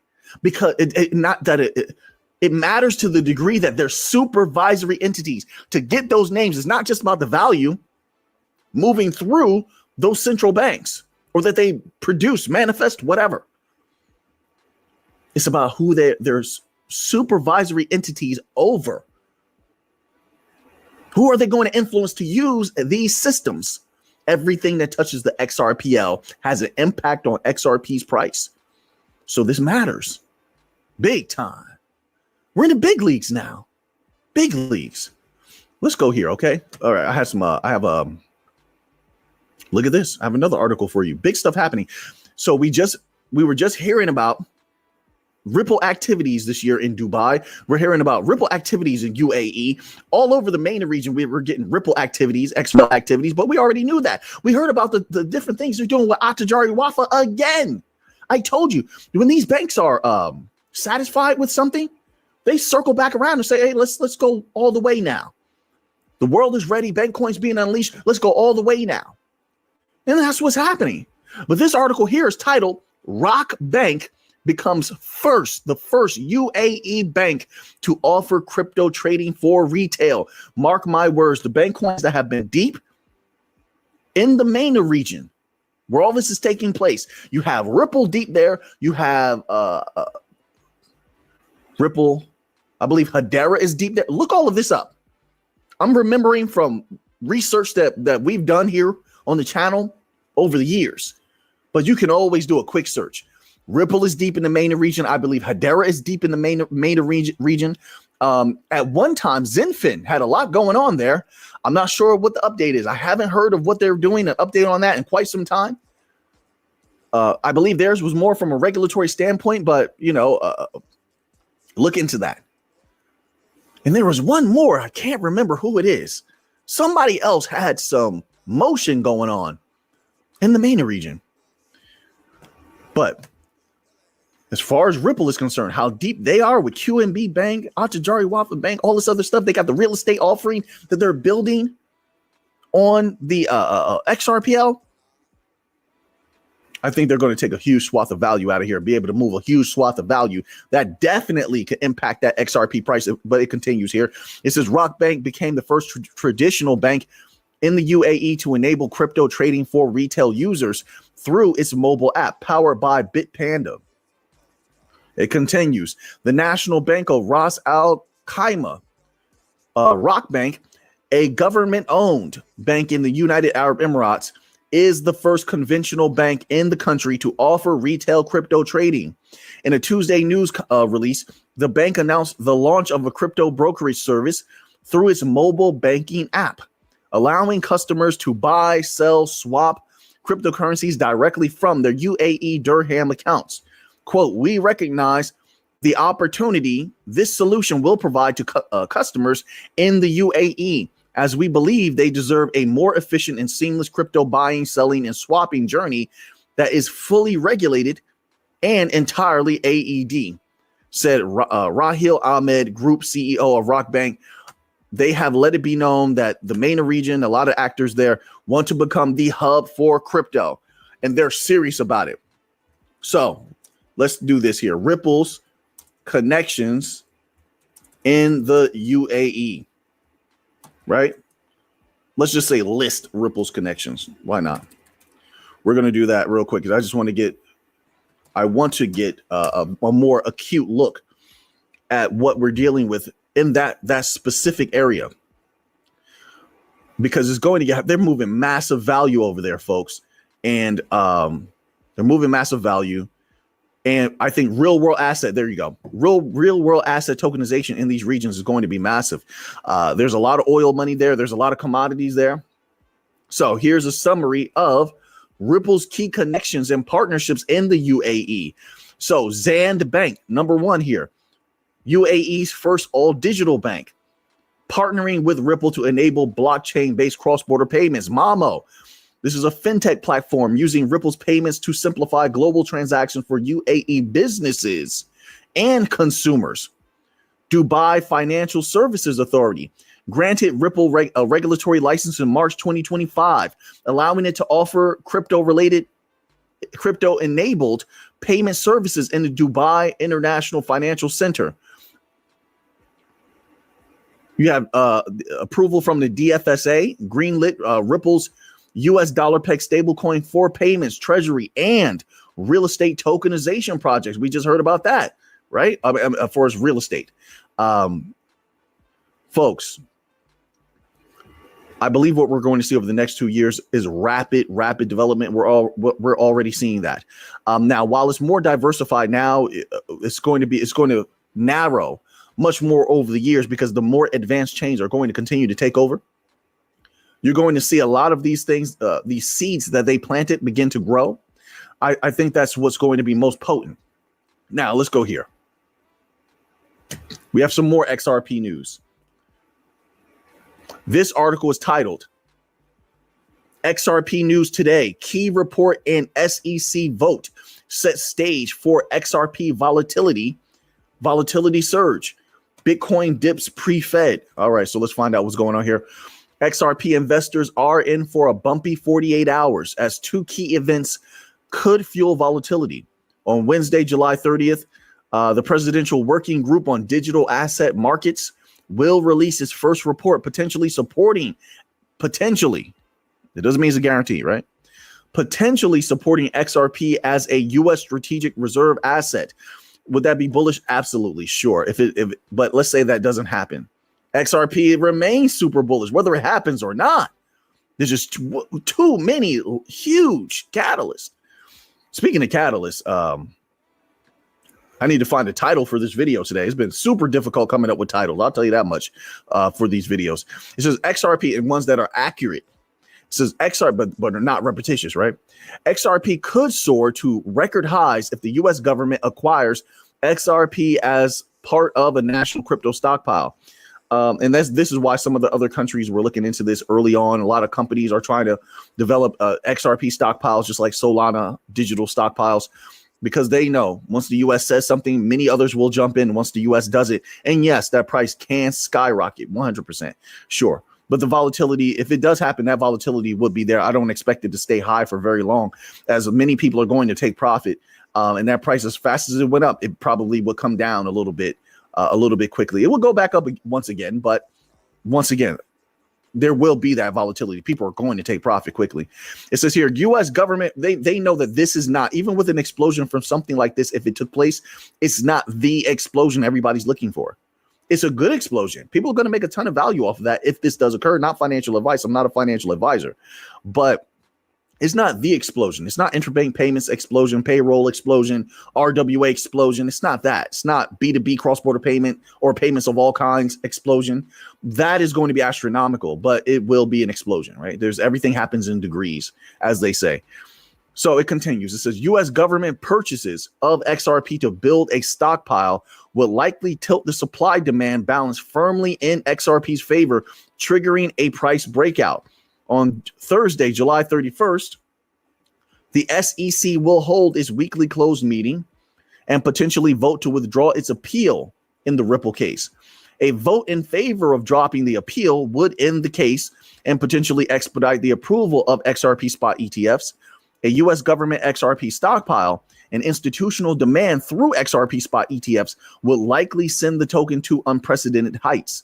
However, silence on XRP becoming a strategic reserve asset and a further delay to the SEC vote could weigh on sentiment. All right, so we shall see what happens. Everything's looking good for XRP. No matter what happens in the next few days, it remains super bullish in my humble opinion. The bank coins overall, I stand by that. They look bullish overall, in my humble opinion. All right, so now let's go here. A little bit of Bitcoin news. This article is titled "Smart Contracts and Staking Arrive on Bitcoin's Base Layer." Let me just scroll down. Built on ordinals, this protocol supports DeFi applications and cross-chain functionality on Bitcoin without relying on custodial bridges or wrapped tokens. Let me scroll past the giant picture. It says from a cypherpunk idea to $1 trillion asset class, Bitcoin, which is showing red at $116,969, has grown dramatically since its Genesis block. Still barely a teenager as an asset. I like how they put that. So it's still in this nascent phase, like we said. So you're getting that, you're hearing that from all angles because I believe it's true. But let's scroll down. I just want to hear about what they're doing. Bringing full DeFi stack to Bitcoin, building. So I'm skipping a lot. Make sure you check this article out. They've been doing a good job over here on Cointelegraph.com.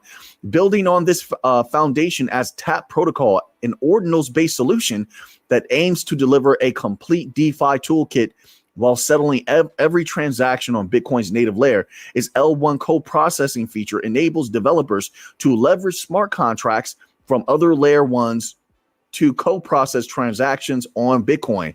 With Tap, decentralized swaps, automated market makers, and staking all run natively. No custodial bridges or wrap tokens required.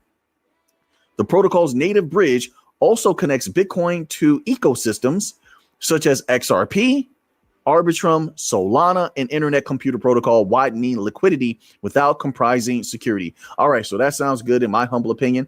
We're going to move on here to we'll close out with a little bit of gold news, just a little bit. So let's go here and scroll down. Now, this article is titled "Gold Price Up Just a Bit Ahead of Big U.S. Data Day." Gold prices are slightly higher and silver prices weaker in early U.S. trading on Wednesday.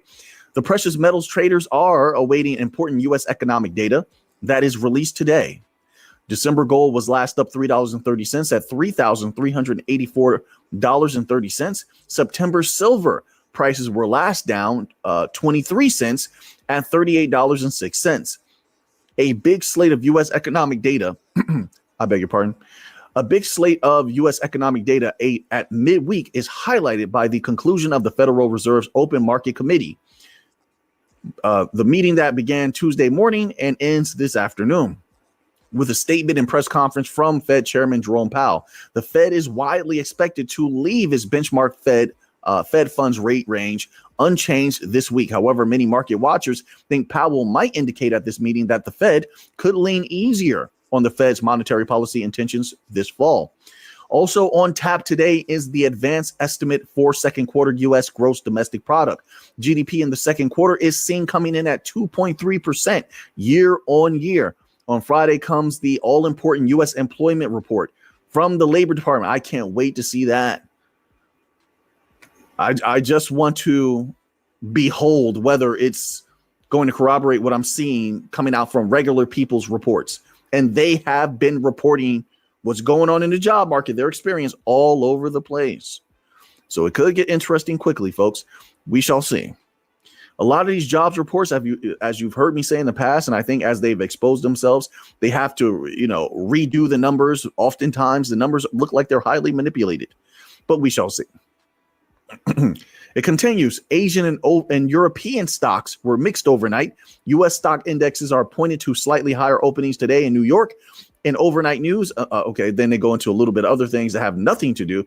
Well, I won't say they have nothing to do, but it's controversial. It's controversial news I won't be covering here. I'll just leave it at that. All right, folks. So now that you have that information, what are you going to do with it? I know what I'm going to do with it.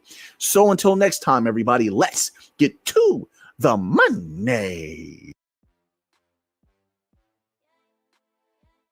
Of value, we're thinking much bigger than just cross-border payments. It's kind of like Amazon with rare books in the early days. Just this market happens to be a $10 trillion market. We are at a historic turning point. Said in the past that you are doing for money what email did for communication. Moving the whole revolution forward. There's trillions of dollars parked around the world. RP. Is there a possibility that Ripple could take over Swift one day? Well, welcome back, ladies and gentlemen, to another episode of 24 Hours of Crypto. Let's get right into today's episode. You won't believe what David Schwartz just tweeted out moments ago. And you also won't believe what they just said in this PDF that just came out from the White House. Strengthening American leadership in digital financial technology. And XRP is in here. It is mentioned indirectly. Some of you guys may say, oh, it doesn't say XRP in the PDF. Do you know all the other PDFs that didn't say XRP and look where we are now? And I'm going to tell you, they're telling you that it's called network tokens. I'm going to read to you exactly what they said, 166 pages, but I'm going to cover some of the most important ones here. And some of it is going to have your jaws hitting the floor. First of all, let's cover what David Schwartz just tweeted. And we made many, many videos about this. Someone asked, is XRP still essential for Ripple? We hear a lot about RLUSD, but almost nothing about XRP anymore. And you remember I've told you guys that when the stablecoin ecosystem goes to like $4 trillion, XRP's market cap is going to be way higher than the $4 trillion stablecoin market because XRP has to meet the needs for liquidity. And you won't believe what David said. I can't believe he said it. He just confirmed everything that we have said on this channel, ladies and gentlemen. Go ahead and smash that like button. Wow. Time does really settle everything, doesn't it? I don't have the numbers in front of me, David says, but I'm pretty sure XRP's use as a bridge in Ripple payments dwarfs every other asset. I think stablecoins win for collateral use cases. Volatile collateral is annoying. And edge use cases, volatility at the on and off ramps is also annoying. For almost everything else, I still think digital assets work better unless you are risk averse. You'll probably prefer to hold most top tier digital assets over cash. I also think that more use of XRPL for real financial use cases will translate to more utility and value for XRP. XRP has a privileged place on the XRP ledger and is not as likely to get worked around as, say, ETH has been. And what does this mean for XRP? Do the two work in tandem, or does the stablecoin supplant XRP's utility? We are 100% behind the growth and development of the XRP ledger and the health of that market and that ecosystem. We think having a stablecoin built on the XRP ledger actually adds liquidity to the XRP ledger. We already have been using stablecoins in our payment flows. So this is just kind of a natural extension. We'll continue to absolutely prioritize XRP, but there's times and places where our customers want to see US dollar to US dollar using a Ripple stablecoin we think makes sense in those flows. Wow, folks. You got to read that tweet for yourself. This is huge. And you guys saw a little market pullback, but again, they're just getting liquidated. $212 million worth of trades got liquidated in this little sell-off that we just had that you guys all witnessed. But remember, bigger picture, macro perspective, huge. And listen to what they said here. Under access to providing banking services, then this screams Ripple XRP. Additionally, some firms may seek bank charters to obtain Federal Reserve master accounts. Like, are you kidding me? Ripple just did this. This is the playbook. Closed door meetings that take place. I've been telling you guys, it's right in front of your face. Please go ahead and smash that like button. This is huge. Can we get to all-time highs for this episode? This is huge. They said, additionally, some firms may seek bank charters with talking with Ripple to obtain Federal Reserve Bank master accounts and payment service access, which Ripple is doing, verbally said, which could reduce cost, delays, and counterparty risk in processing payments. These benefits could offer those digital asset firms a competitive advantage over the other digital asset firms and fintech companies, and a level playing field with traditional financial institutions. And before I drop the mic, you already know what I'm going to do.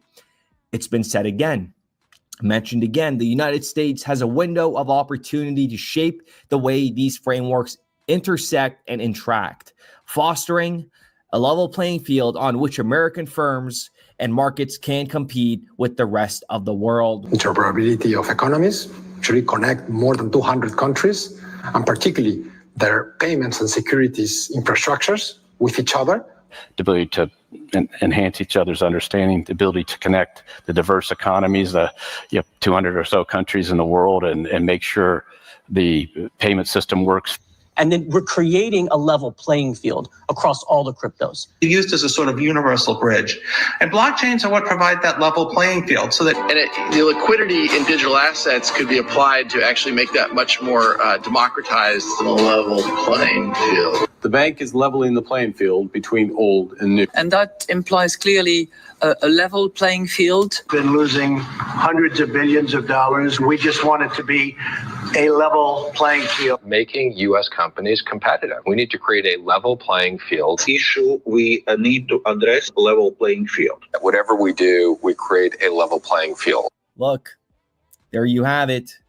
We've been saying that over and over and over and over again, and boom. You had to believe it when they say it in an executive order that was released by the United States.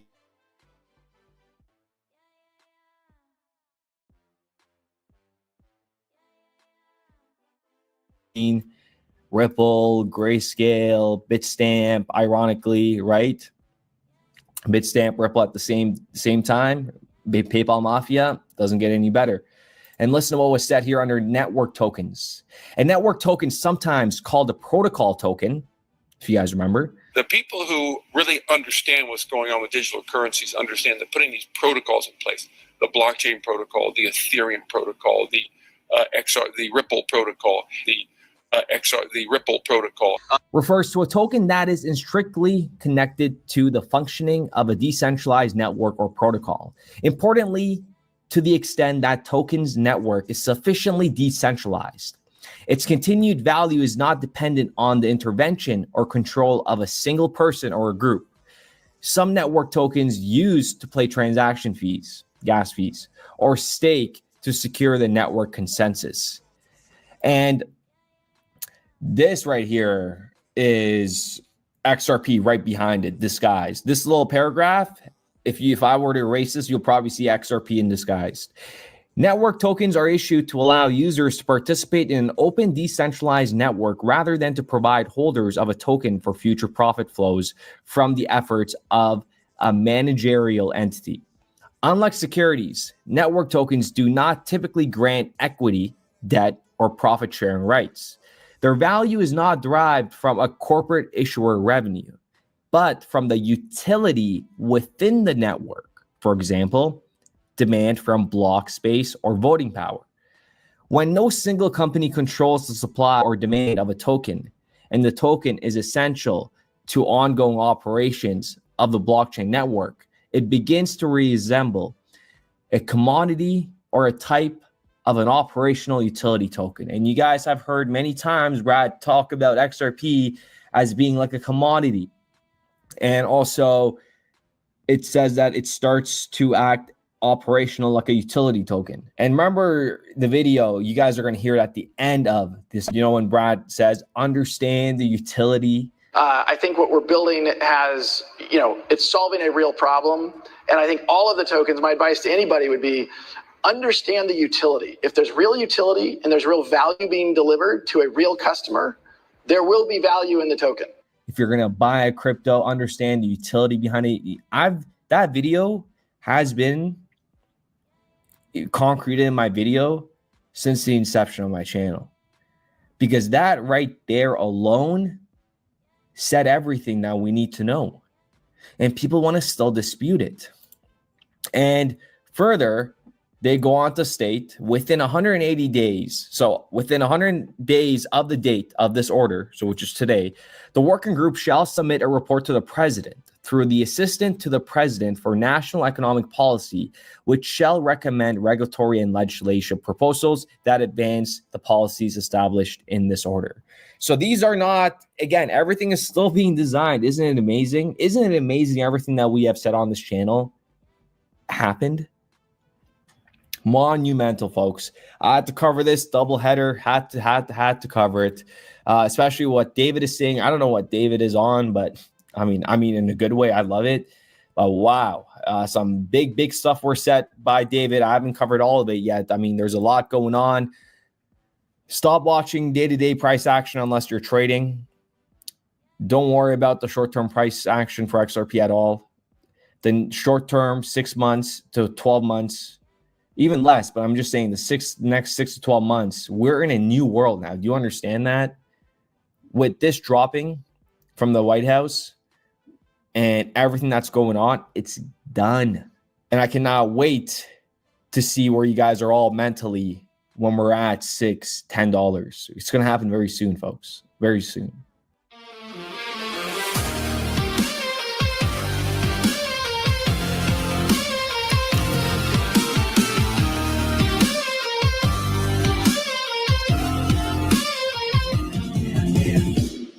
Salute to the devs who never quit. Salute, building block by bit. Salute, the ledger that is still chaos. XRP delivers while the noise derails.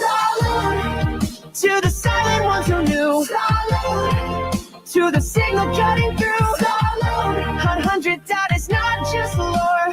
When the dust clears, it'll open the door.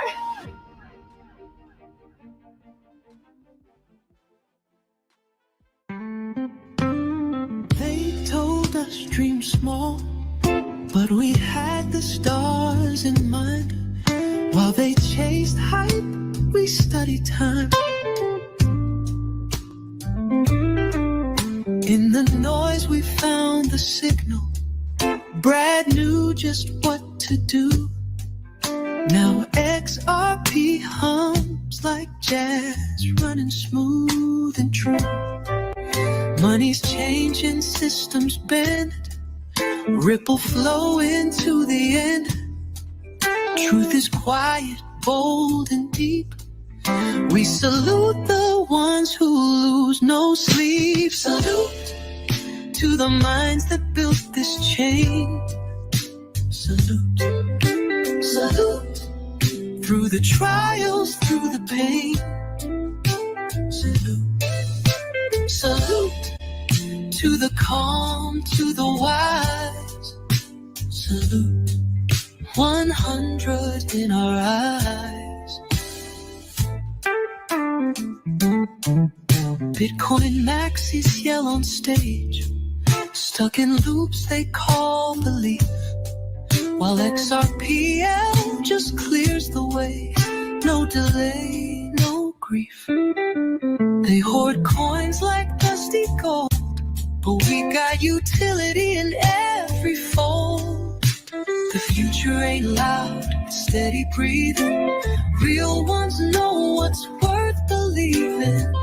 It ain't hype, it's code and soul.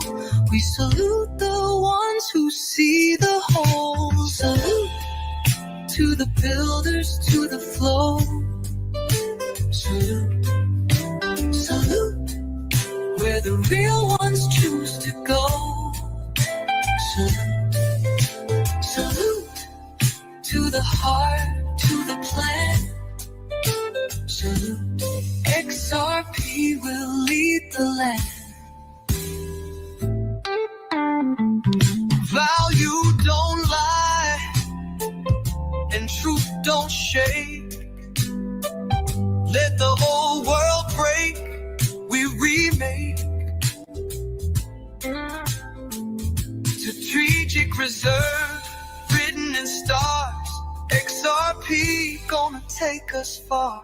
So here's to the signal, clear and bright. To the dreamers who held on tight. No matter the storm, no matter the fight. Salute, we rise with the light.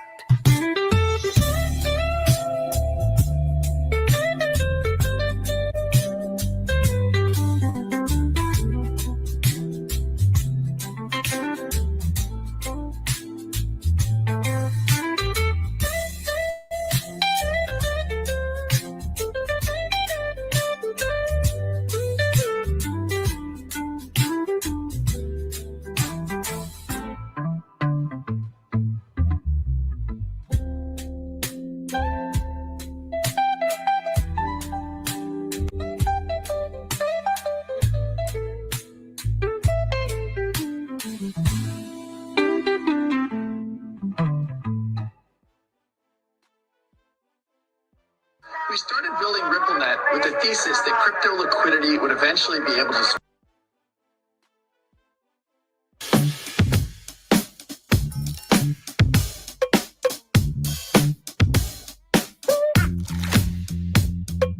Hey, welcome to another installment of In and In, where we give it to you straight and no chaser. Let's get right into it. Shannon Sharp had to settle with the little white girl that he was messing around with. He averted losing that ESPN contract because he ain't found guilty, and if he ain't guilty, I think that's the clause in the ESPN contract, you know. So he was smart enough to wiggle himself out of it, but it cost him a dear penny. And, you know, on the settlement, I think she probably got half. Yeah. Keep it in the next time, you know. Don't slide into the dookie shoe. You know what I mean? The doo-doo got you. The doo-doo. Devs, you already know. In there, doo-doo.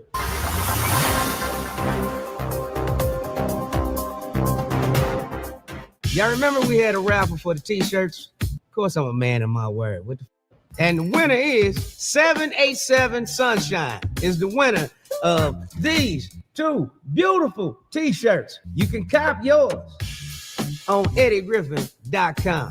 We're going to get those shirts out to you as soon as possible, baby. All we need you to do is contact me. They'll get in touch with you, baby. And the t-shirts is on the way.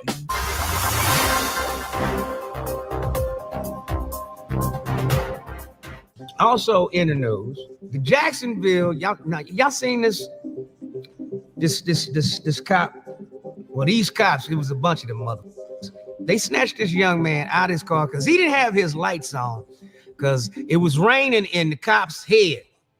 Because it wasn't raining nowhere in the motherfucking that I seen. But, you know, in their head, it was raining. He should have had his lights on. And you can look around. They didn't even have their lights on because that's in the footage. You see the front of their goddamn car. They didn't have their lights on. Nobody else driving by had their lights on. But for some reason, they stopped his driving while black victim, because that's what the is about.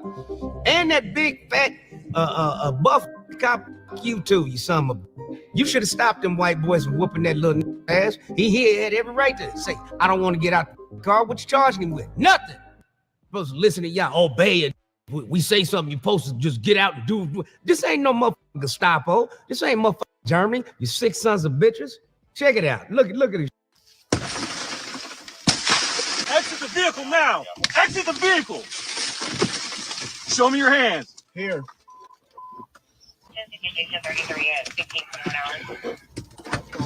I'm here.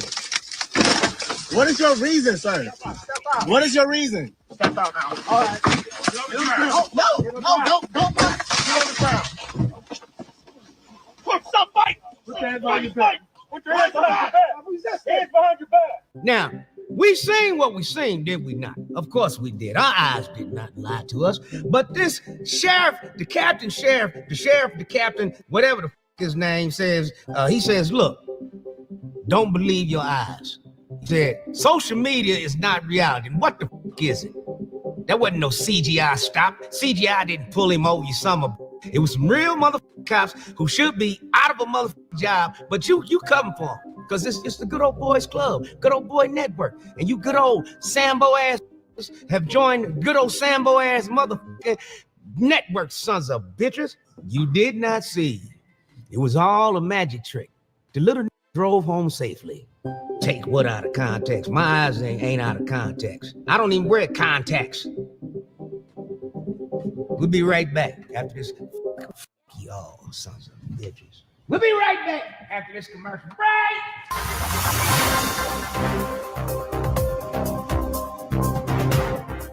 Also in the news, Hulk Hogan, not Hulk the comedian, but Hulk Hogan died. Yeah, it's a little controversy of should we give a... Of course not. The racist mother. You want to hear the audio? Play the audio. So there's a point where I wrote a book was fucking the black man's son, would have been hanging out, I caught them holding hands together on the tour, they were getting close to the fight. People fucking good. I'm not a double standard type guy, I'm a racist to a point. Yeah. You know, fuck, then when it comes to fighting people, you know, we all are that way. Yeah, like when it comes to fighting people, you can't say, I don't give a fuck shit, I don't care, I'm a football player, I'm a basketball player, that's the game. If we're gonna talk to vendors, let's see the rest of So I'm supposed to give a fuck about this racist son of a bitch? He was running around with Don panties on, slamming motherfuckers in a fake ass motherfucking foot. And I'm supposed to give a fuck. You racist son of a bitch. Fuck about the nigger and the nigger and the nigger. I'd have rather you got you a basketball. At least he has some money, but your daughter like them broke dick niggas. So you should have raised her right, motherfucker. Should have told her, get some good with money. And you should have told her, no is allowed. But you didn't do that. And now she went and got her. Or maybe you did. And she just didn't like you and just said, I'm gonna fuck her anyway. Either way it went.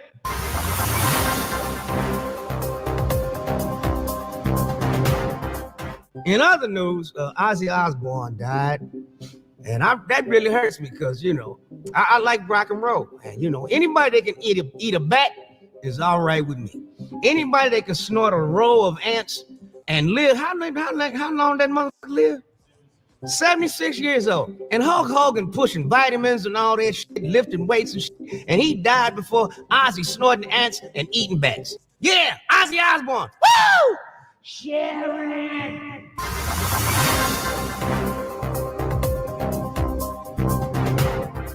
Don't forget to like, comment, and subscribe. Like, comment, and subscribe. Not necessarily in that order. You know the rest. Oh, catch me on Radiant.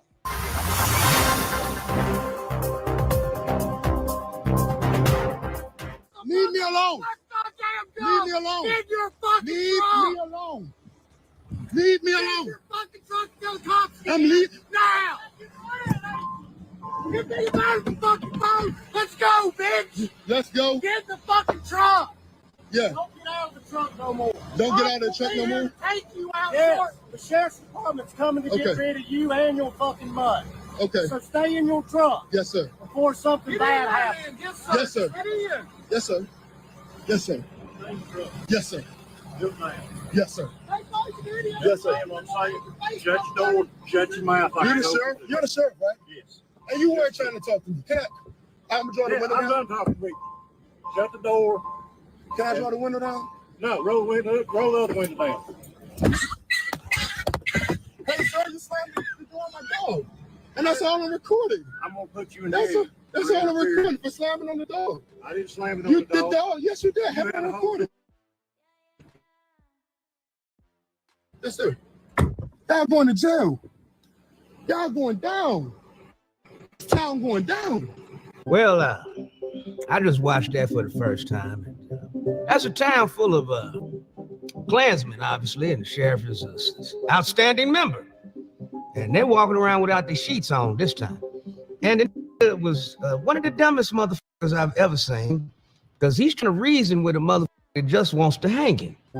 Get in the truck and leave. Why do you want to be places they don't want you? That's what kills me. What the fuck you want to be somewhere where nobody wants your ass? We got to be smarter and do better. You talking about they going to jail? No, you going to jail. You crazy in the mother. You want the illusion of inclusion.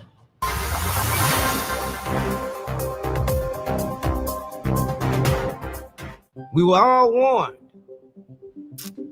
and it has happened. Julian Brown, the young certified genius that turned plastic into gasoline, came up missing. He's been missing for 2 weeks. We know who got him, the CIA.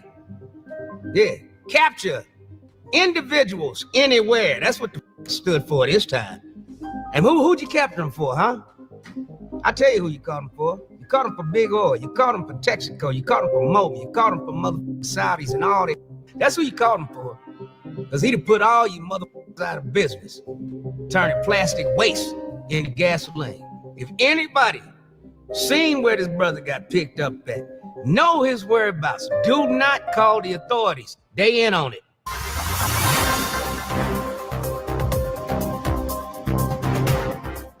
Welcome back to NNN. I just had to go throw up because this next story is anyway. Tammy Slayton, star of 1,000 Pound Sisters, is barely recognizable after extreme weight loss and skin removal. Take a look. I'll wait because y'all gonna have to go throw up too. That Ozempic, don't fuck with it. It made 3 people leave this bitch. Now it's just 1.5 left. And what is up with them calves? And you know what's fucked up? There's 2 men arguing over the one that's slim, and it was 7 motherfuckers sticking the one that was fat. Because she couldn't move. They can just come in and do what they want to. They didn't know if they was in the or not. They was creases, navels, all that shit. See, it's some nasty motherfuckers out there is what I'm talking about. And there's 2 of them fighting over that little midget motherfucking troll looking right now. We'll be right back after. God damn, I gotta throw up again.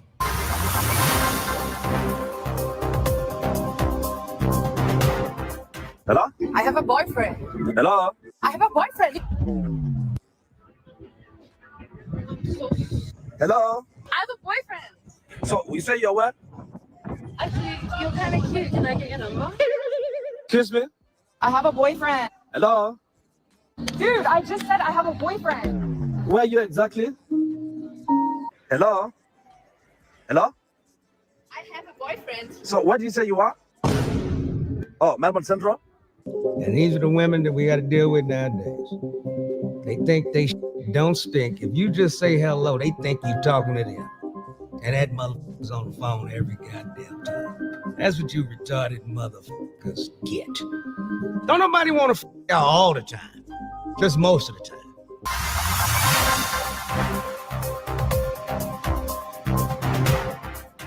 I've been telling y'all about these false prophets, these pastors, these priests, these known little boy.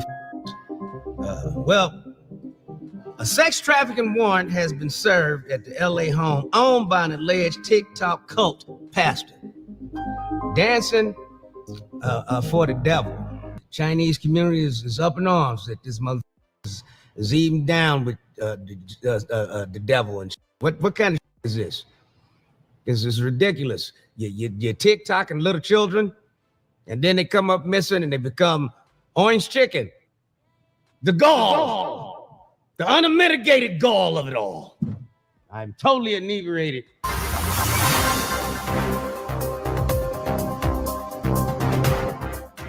Like I said, Hulk Hogan, but Ric Flair, now Ric Flair is a cool white man, so you know he's cancer free also. So shout out, big ups, Ric Flair, Nature Boy. Woo-wee.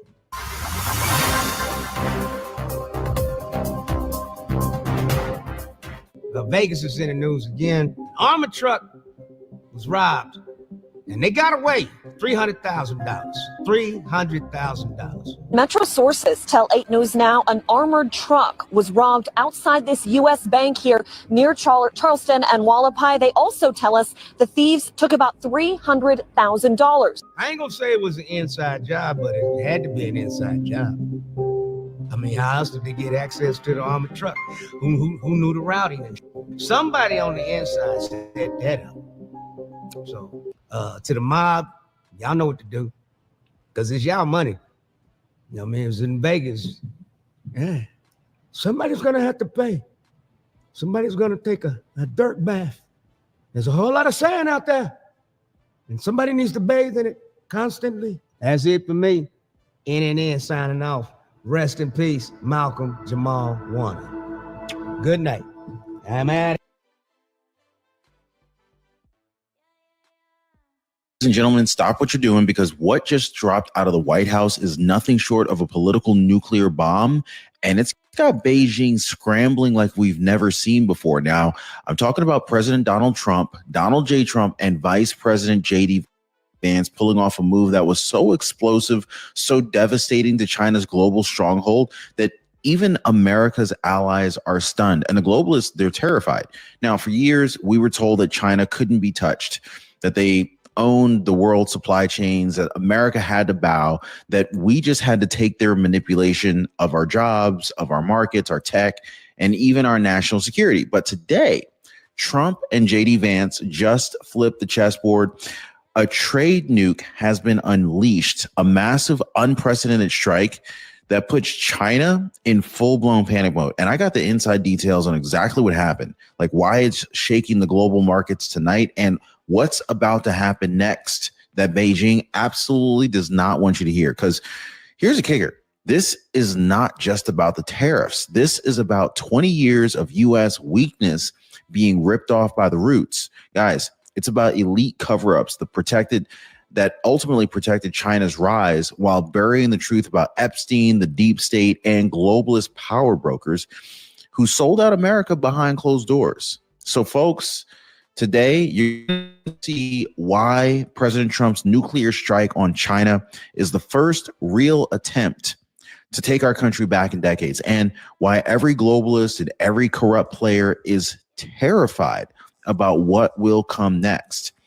Because in just a second, I'm going to break down the secret back channel panic calls, the calls that are coming out of Beijing, the tech war explosion about to rock TikTok worldwide, and of course, the jaw-dropping connection of J.D. Vance and what he just made between this trade war and one of the biggest cover-ups in U.S. history.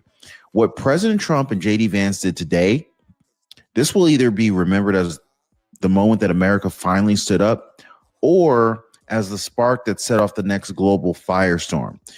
So you're going to want every detail here, guys. If you appreciate the news updates, hit the like button and subscribe. Now, folks, what happened in Washington today, this is going to go down as one of the most explosive moments in modern economic history.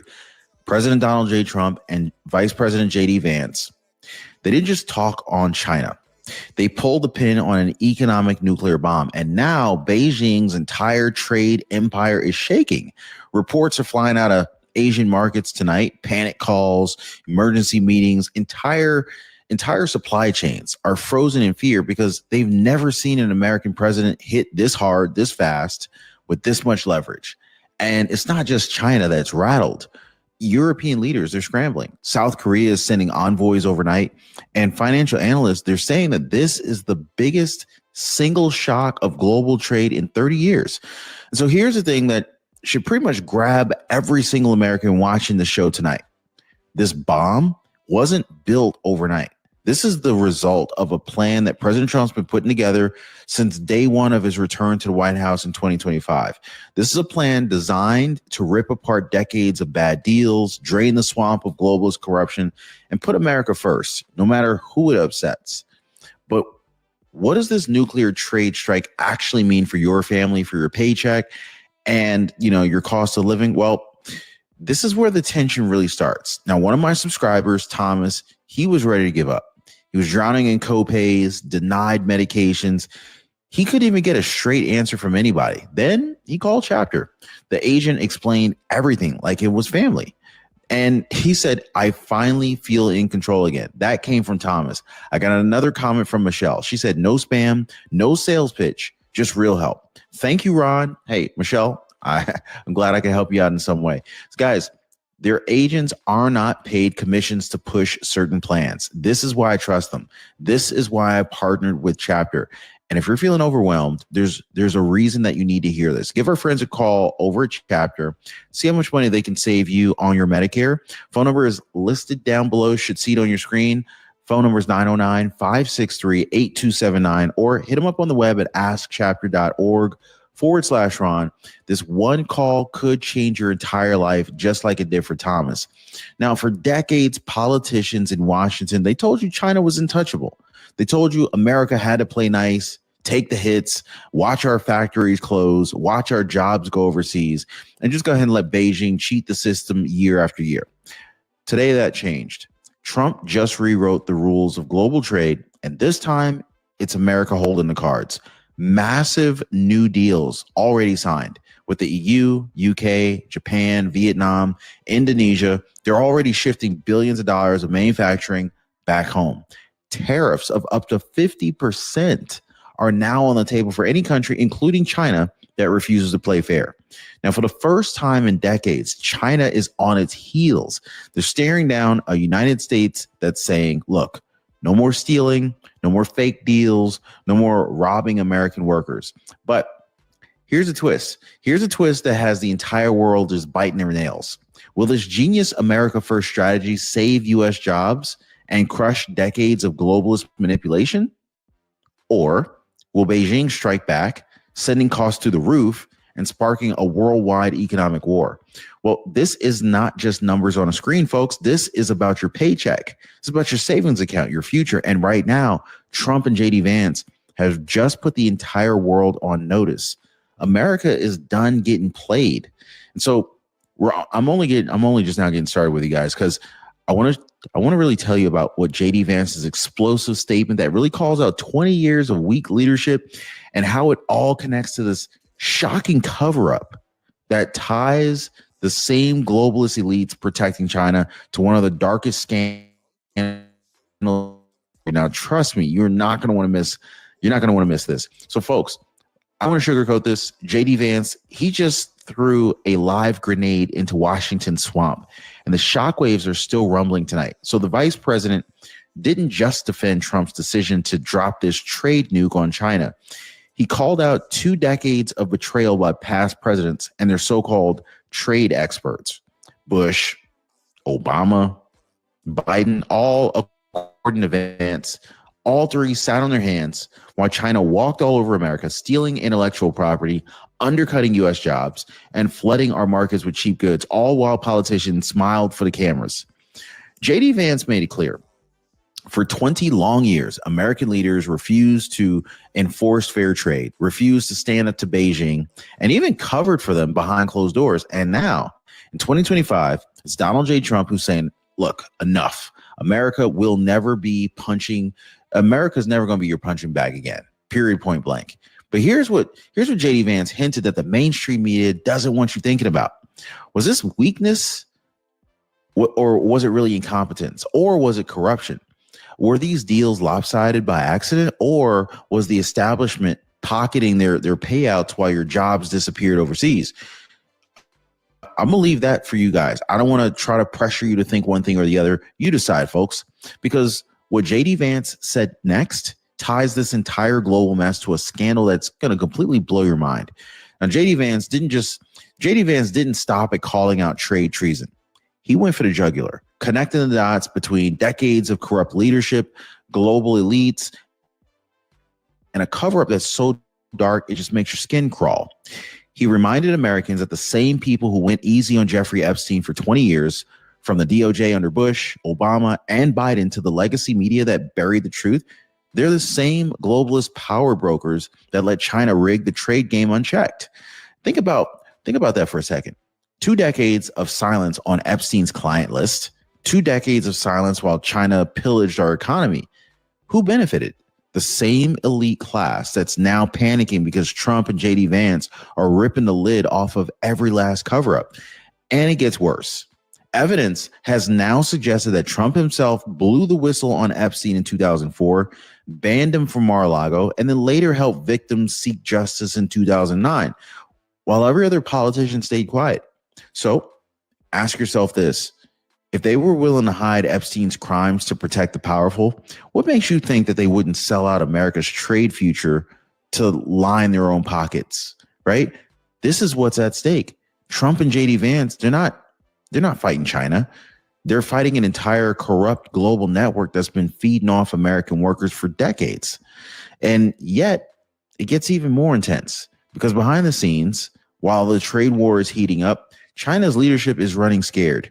They're making desperate midnight phone calls, scrambling to stop what's coming next.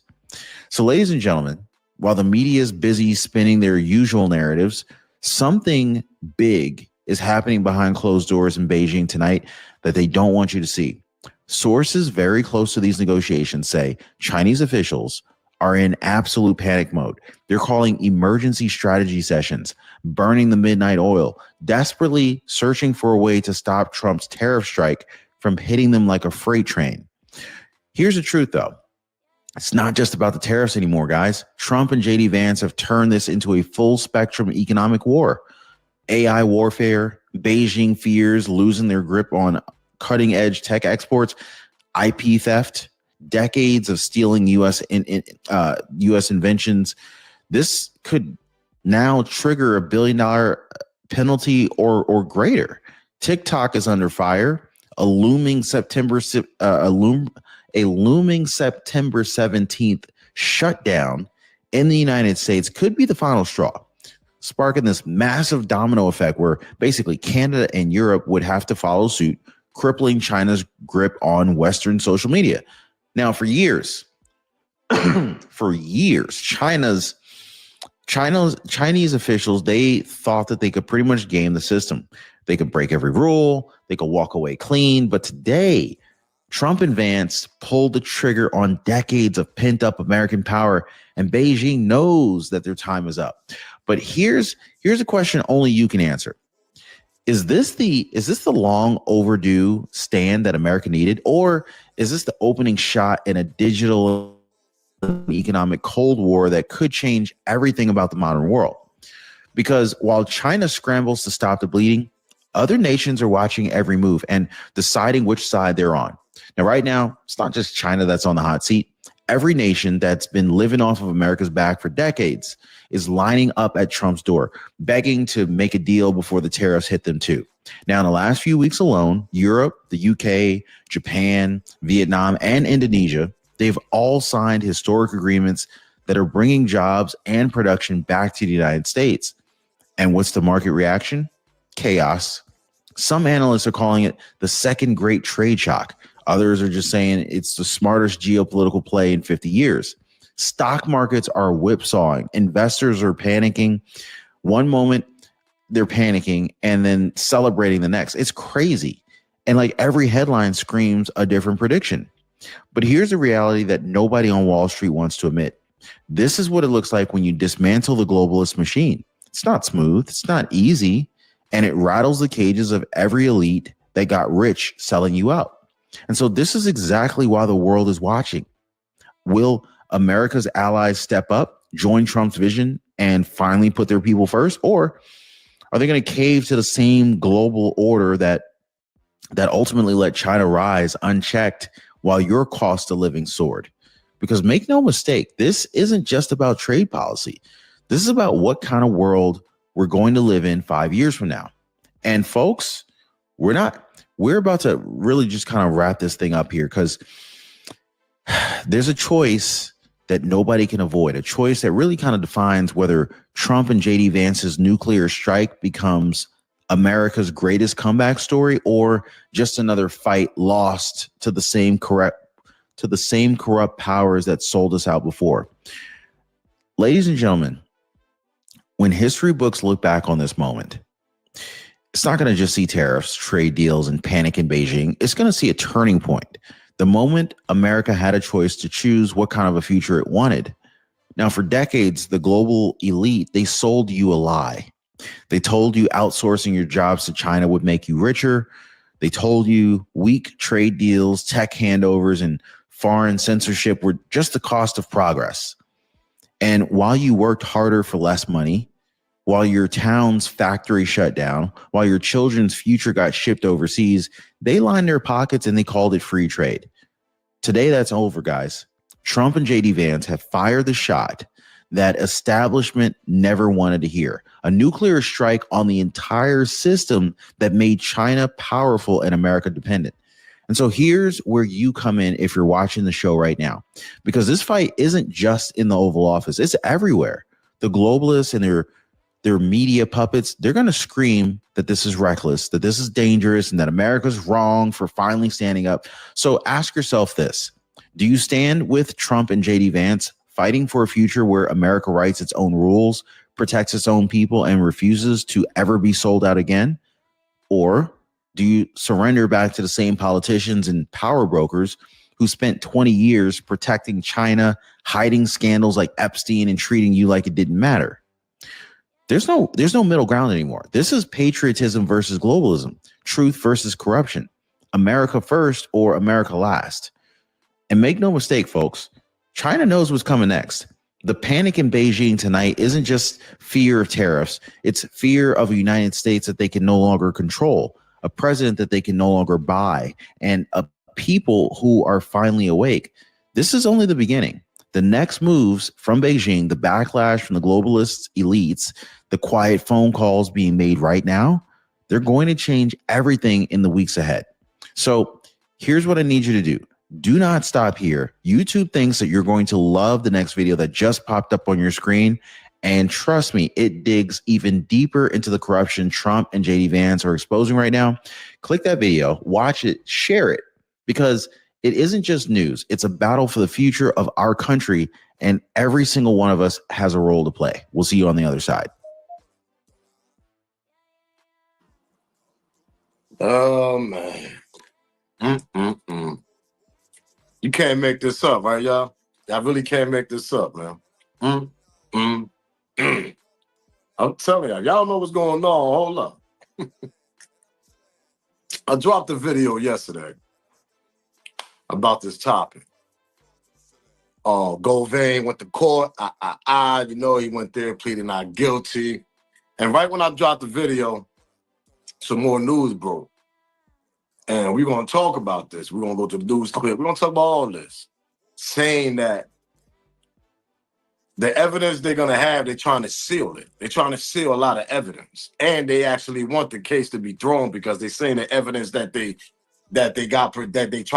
presented to the judge, meeting Govain lawyer, saying they ain't got nothing to do with young Dolph getting knocked off, really. He's saying that it's just a he say, she say thing.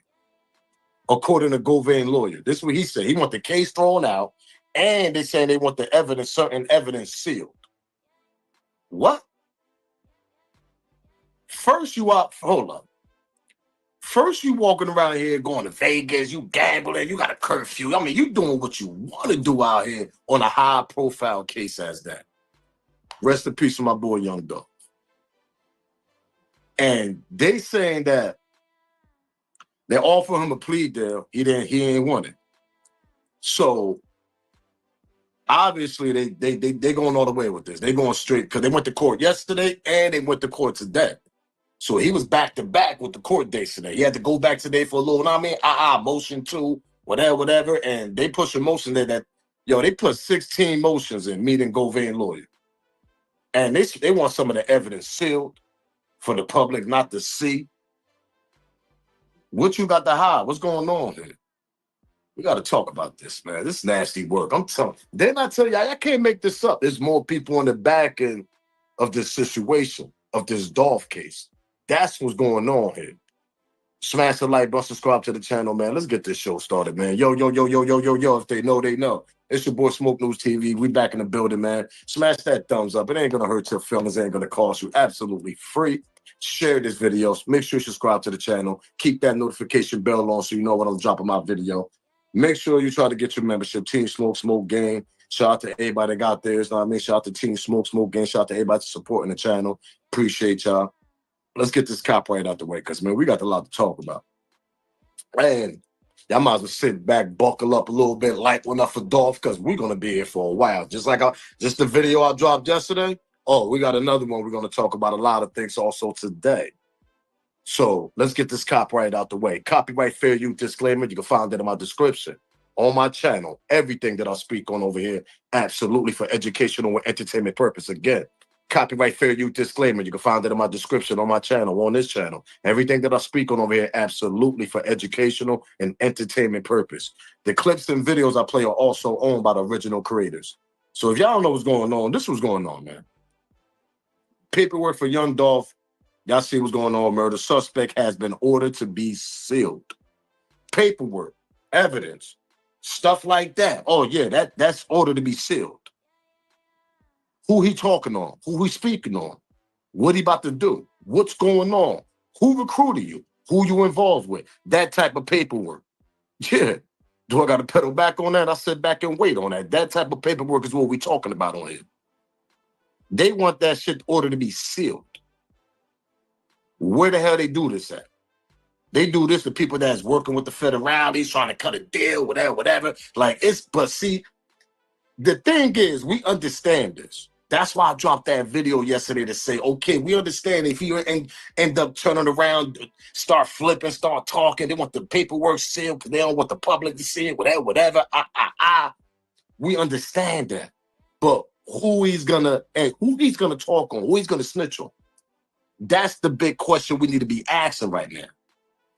The only one left, as far as the person that was connected to him, the co-conspirator of the alleged mastermind of Hernandez and Big Jug. Who is Big Jug brother? May he rest in peace. Yo Gotti, that part. Who's the one still? But Yo Gotti, little potato head ass, still running around here.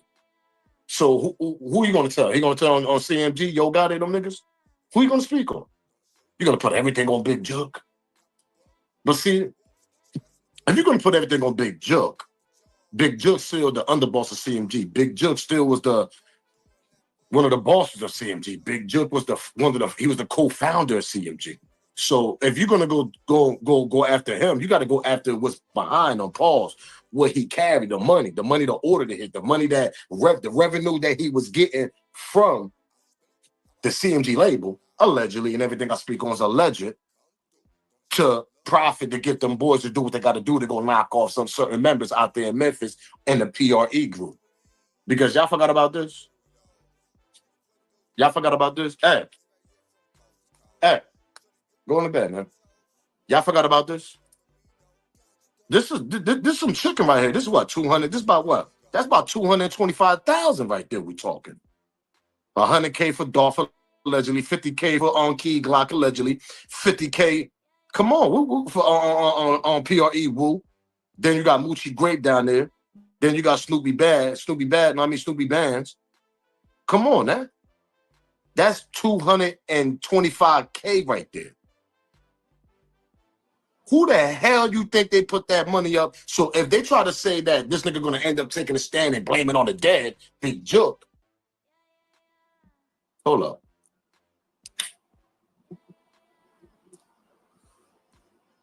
If you're going to put on a dead Big Jug, well, you got to look where he got the money from. Well, obviously, he got the money because he's the co-founder of CMG, his brother.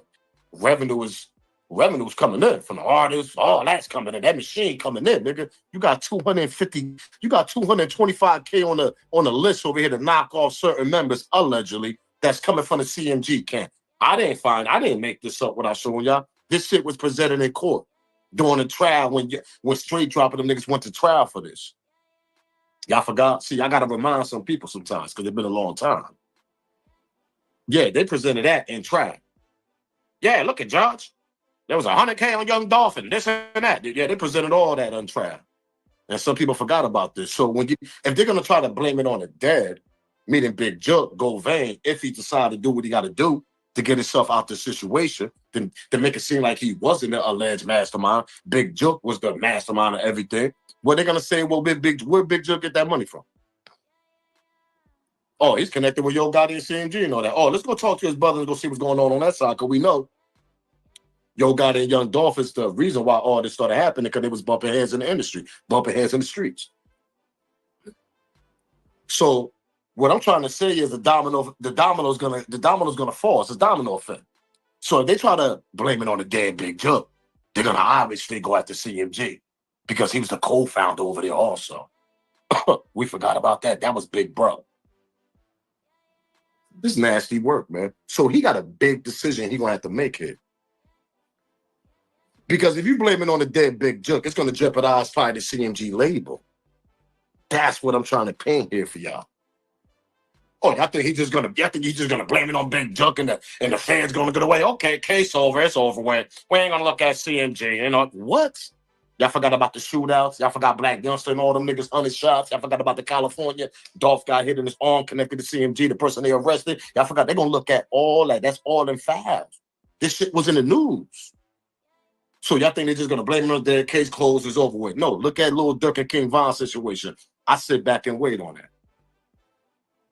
Oh, y'all understand what I'm saying?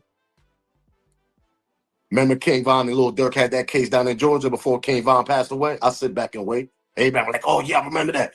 Remember Lil Durk beat the case, whatever, because rest in peace, King Von got knocked off down there in Atlanta. And then what happened right after that? What happened right after that? Where's Lil Durk at now? Okay, you beat the case. Blame it on the dead, King Von. We let you shine for a little bit. Now we came with a RICO on you. Now they got Lil Durk sitting on a RICO murder for hire charge. Don't you think that might be the same thing that's going on for Yo Gotti over here?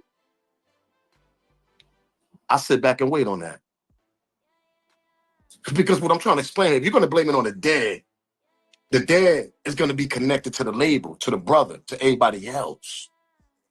That's what happened to Lil Durk, y'all. King Von passed away. Okay, he beat the charge. We're going to come after him later on, though. We still going to keep an eye on him. That's what happened with that situation. They might do the same thing to Yo Gotti. So what I'm trying to explain here before we get to the news, Govain got a big decision he's going to have to make. Blame it on the dead, but it might affect Yo Gotti and the CMG label. That empire can end up crumbling down because Big Jook is all connected to the CMG. That's his little brother. Then they're going to connect all the shootouts and all that been happening with the CMG and PRE shit with Young Dolph. What? That's going to jeopardize Yo Gotti and his label if they blame it on the dead, because now it's going to jump ship and look at the CMG label after that. RICO's what they like to call it, right? That's exactly what's going to hit. Jump shit, RICO on the way towards Yo Gotti if they blame it on the dead, or if they blame it on the dead on Big Jook. Don't it make sense now? Let's continue though. Let's get to the news clip so y'all can know what's going on, man. I just had to break that down right quick because there's some nasty work that's about to happen in this case, y'all. Let's continue. Smash the like button, subscribe to the channel, share this video, like one of my boy Dolph. May him rest in peace. Y'all already know the vibes, man. Well, the judge in the case against the accused mastermind in the Young Dolph murder sealed all evidence from public view today. A motion was filed to seal all evidence in Hernandez Govin's trial. Govin faces charges of first-degree murder, conspiracy to commit first-degree murder, and attempted first-degree murder. The judge also blocked media access to the courtroom yesterday. Prosecutors say Govin orchestrated Young Dolph's murder outside Makita's Cookies on Airways Boulevard in November of 2021.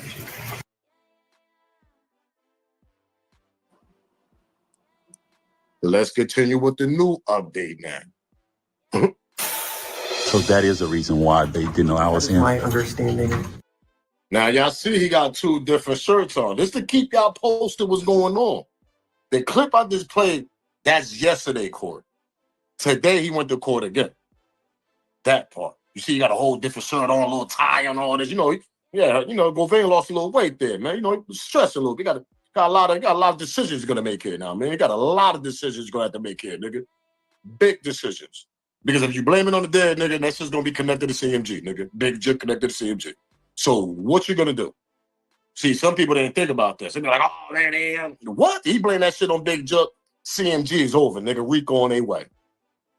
Because his connection with his brother and the past beef that his brother had with Young Dolph, that part. But let's continue with the new court date that he arrived today.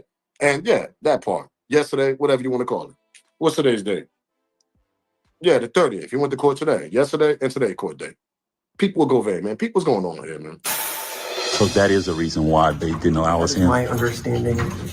After waiting all day, that defense attorney offered a possible explanation as to why news media was not allowed today into a courtroom at 201 Poplar, inside a pretrial hearing for one of the men charged for the murder of rapper Young Dolph. Prosecutors believe Hernandez Govan connected the shooters with the alleged plot to kill the Memphis rapper in 2021. Fox 13's Daniel Wilkerson joins us live tonight down at 201 Poplar. So, Daniel, that court just released, they just let out, and now we're closer to understanding why no one was allowed inside. Yes, a defense attorney told me that he believes it was because the judge wants a fair trial for his client. More on that here in just a second. But yeah, it was something that is pretty unusual. My photographer got here this morning and take a look, was not able to get into the courtroom. The DA, District Attorney's Office, told us that they were kind of caught by surprise as well. But we know that in court today, they were supposed to discuss several motions. Most were a matter of procedure, but one that stood out to me was the defense saying the state's investigation doesn't support first-degree murder charges. Another asked the court dismiss the case because Govan's attorneys claim most of the evidence against him is based on the words of others who are charged. Now, y'all peep that before we continue. Y'all peep that. His lawyer trying to say that the reason why he's connected to this because of he say, she say, because of others, the one that got basically because of Cornelius Smith and all that.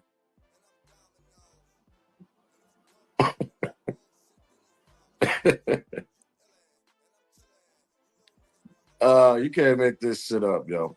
So his lawyer is trying to throw the case out. Anything that's involved as far as the first degree murder or conspiracy to murder, attempt to murder, whatever. They're trying to throw that shit out, keep certain evidence sealed so the public won't see, obviously.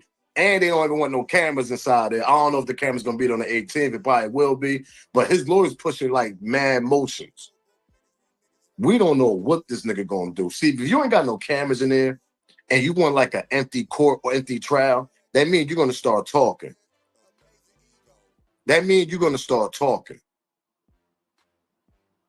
Y'all remember what Cuffy did with the Big Meech situation? Y'all remember when Cuffy, now I'm going to go back just a little bit. We're going to continue.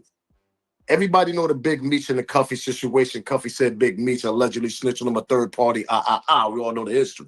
We all know the story. Remember when Cuffy said, when the lady Tammy Cohen's, the lady that, I mean, you know, the main lady, whatever. Remember when he said that she put a motion in, she told him that she wanted an empty trial, empty court, and she was going to say what she had to say. And her shit was sealed from the public for a couple of years. Remember, Cuffy said that. They didn't get their hands on Tammy's shit till like 2, 3, 4 years, then 5 years later.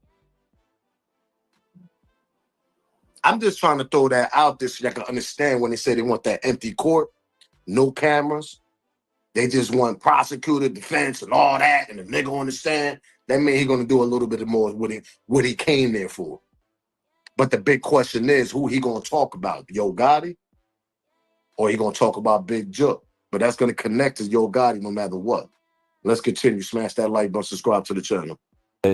Court let out just a few moments ago. I asked defense attorney why we weren't allowed in the courtroom. This was his explanation. I think the court is correct in doing it this way so the jury pool doesn't get tainted. I think it's fair, so I'm not going to comment. So that is the reason why they didn't allow us That is in. my understanding. She doesn't have to give me any rationale. The court does what the court thinks is best. I respect it.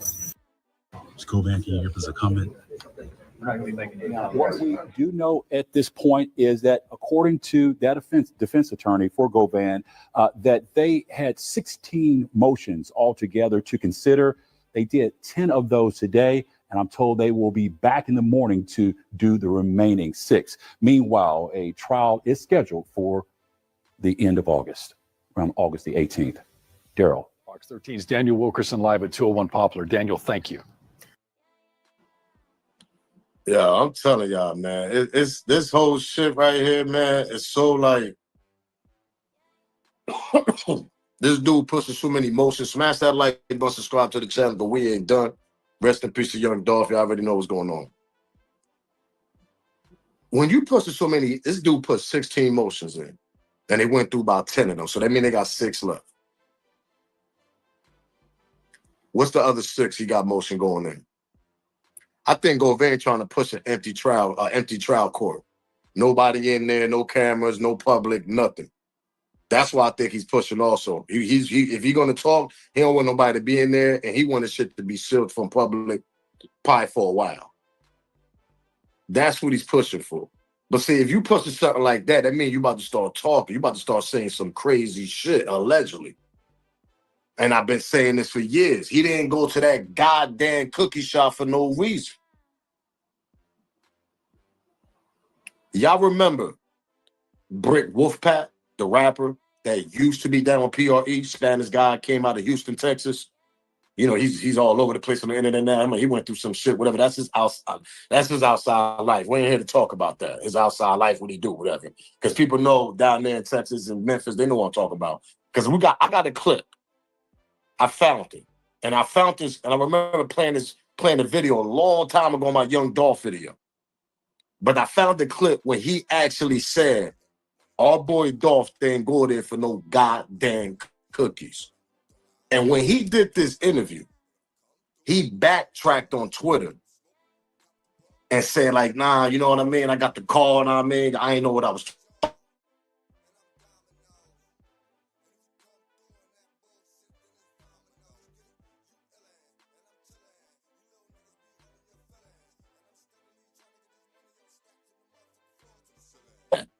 going there saying, you know what I mean? Because you put too much information out there.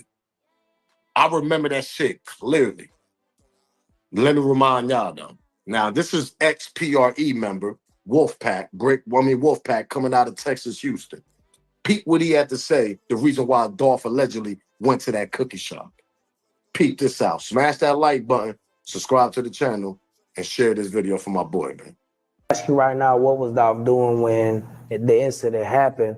I'm pretty sure 90% of the people in the room are going to say he was buying cookies for his grandma. Right. Is that accurate or am I wrong? Yeah, that's what I would say. That's what we heard. That's what I would say right now. Well, everybody's wrong. Yeah, everybody's wrong. What was wrong?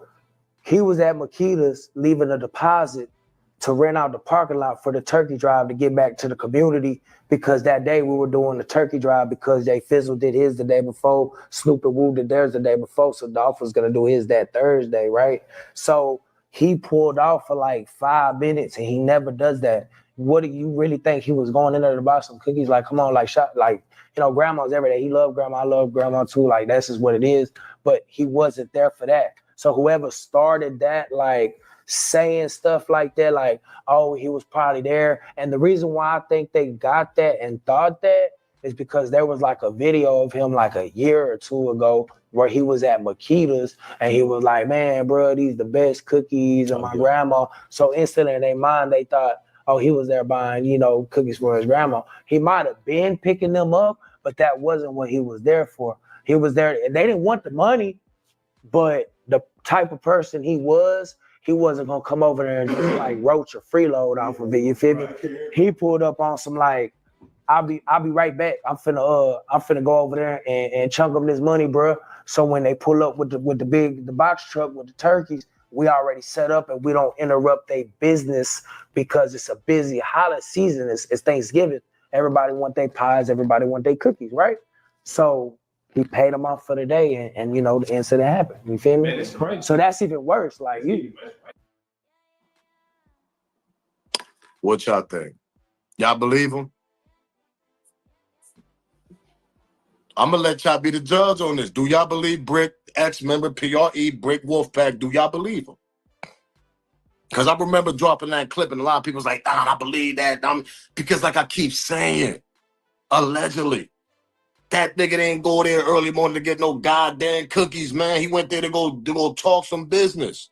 Even if it was to drop some money off, hand some money, he went there to go do business. Who knew he was going there though? Somebody keeps saying, yo, they knew he was going. Man, listen, man, I'm gonna let y'all believe what y'all want. Y'all got your own opinion. Everybody got their own judgment on this situation. My judgment, my smoke is my boy was going there to talk some business. To who? The only person I could think he went there to talk to was his stepdad, and that's Maurice. I don't think I don't think the mom Dukes had none. I don't think she had a clue what was going on, but Maurice is a whole different story. It's an old school nigga coming out of, come on, man. You don't think you need that extra little money? That part. But see, the whole thing is how they knew he was going there that morning. What, niggas was just riding? Like I said, if y'all think these niggas was just riding around and waiting for him to come out, whatever the hell he was coming from, y'all fool. They followed that nigga there. Either that or they knew he was going there. Cornelius Smith said they seen him at a light, whatever, and that's when they spotted that was Dolph because of the car. Everybody know who Dolph. Everybody know the camouflage card out there. They know that's Dolph. So Cornelius Smith on the stand said that he knew that was him. Everybody know that's Dolph. So they followed the car, according to him. I don't believe that shit. I think they was around the area. They already knew he was coming to that spot. That's what I think, because y'all got to understand. All right, let me throw this for the people that don't understand what I'm trying to say, that be trying to say, oh, nah, I'm telling you this. Listen, if he would have said, we was riding around that area waiting for Dolph to arrive. Peep what I'm saying. And I forgot to mention this a lot in my videos. But I'm gonna let y'all catch on. I'm gonna let you catch this. If Cornelius Smith would have stood on the stand and said, yeah, we was sitting there riding around the area around there because we knew he was coming there. Don't y'all think that would have been connected, like I said, like my favorite word, a domino effect? That would have been connected to more domino effects of other people. The dominoes would have been going down there. So now they would be like, well, how you know he was going to the cookie shop? Bingo. Now you got to explain how you know that you and Straight Drop was going, that you knew that he was going to the cookie shop. You got to explain how you got that information there. So what Cornelius Smith did, twist the story, stood on the stand. Yeah, we seen him at the light, whatever. You know what I mean? We was at the red light and we see him going there and we said, oh, that's Dolph right there. But remember, he said him and Straight Drop was at the red light. Dolph passed him.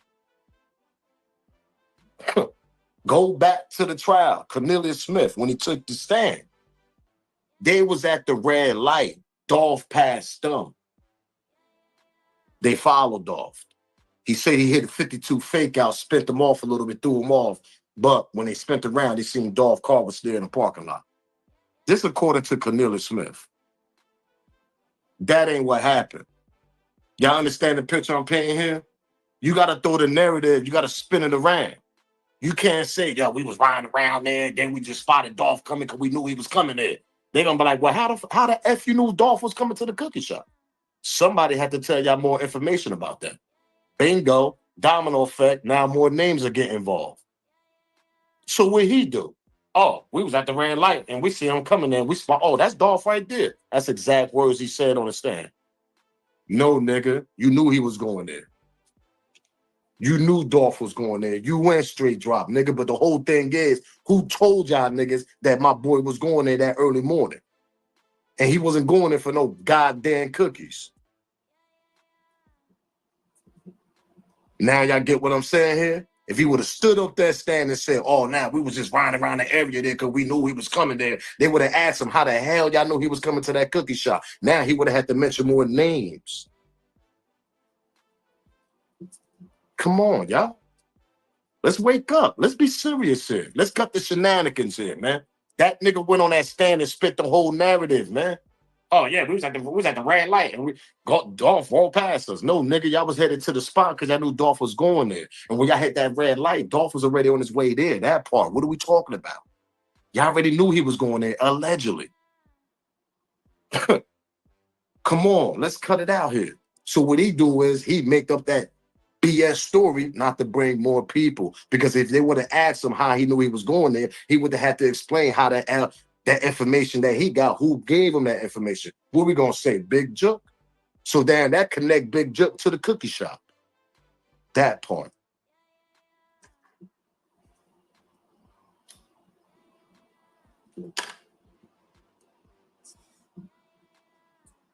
This is all alleged what I'm saying here now. If he would have said, oh yeah, who told y'all he was going to the cookie shop? Yeah, Big Jook, because Big Jook has passed away, blaming on the dead, that part. Yeah, so that would have been connected. So how Big Jook know the people at the cookie shop? That part. Now they got to go question the cookie shop people bringing it. Y'all understand what I'm saying now?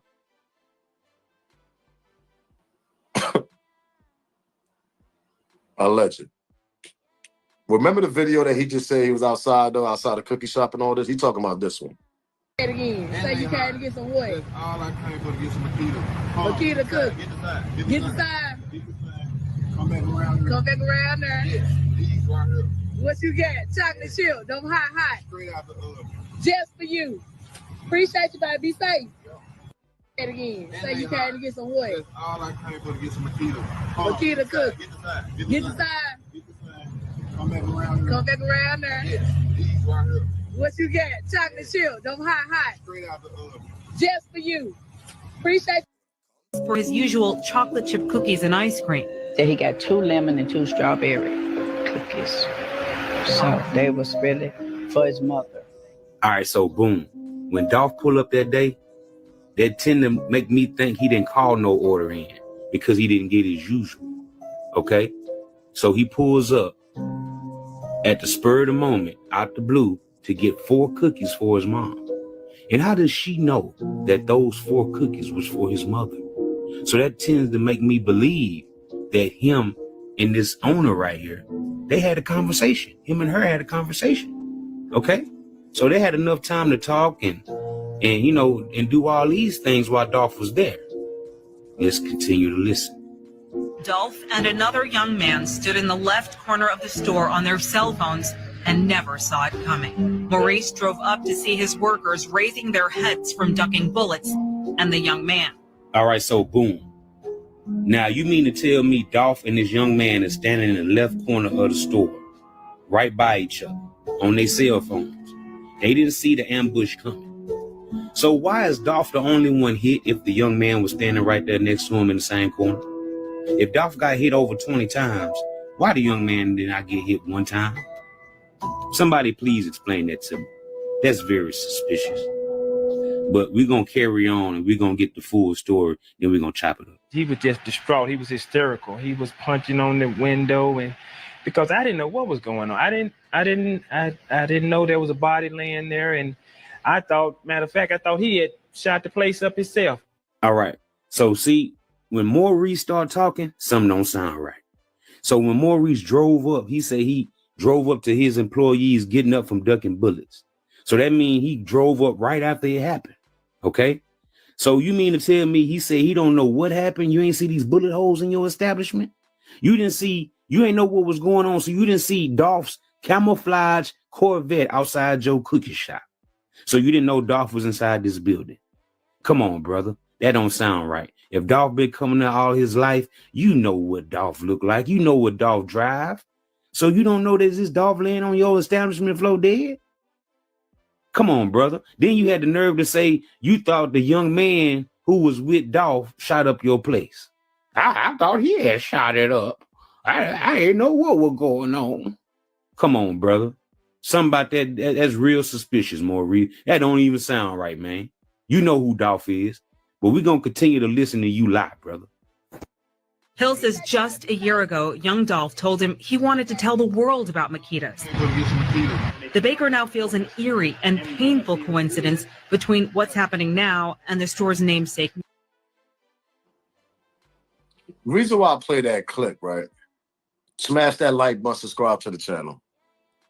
Now, we all seen it. Hold on, let me see. Do I got it? I got it right here, actually. Bingo.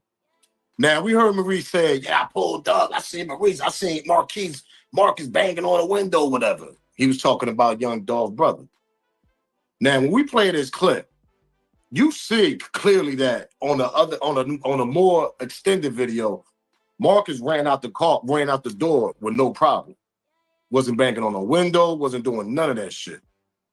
Maurice talking about he pulled up. I mean, the employee's hands was up. Nigga, there wasn't no employee hands was up and none of that because by the time he pulled up, that action was over. Peep this out. Now, remind y'all, Dolph walking to the counter. We don't even know who the hell he was trying to make a call to. According to PRE Wolfpack, he said that he was coming up there to make business. Now, you see Dolph coming in on this video. Like I said, there's more extended videos. Y'all go look at them. But on this video, you see Dolph coming in. He got the phone in his hand. He placed a little order, I guess, burn a little time because he was trying to meet who he was trying to meet up there, allegedly. Walked off. That's when we got that's when things got nasty for my boy after that. May him rest in peace. Peep this out, though. What Marie said right here, man, like, it's the opposite of what we see in the videos. Peep this out. Smash the like button, subscribe to the channel.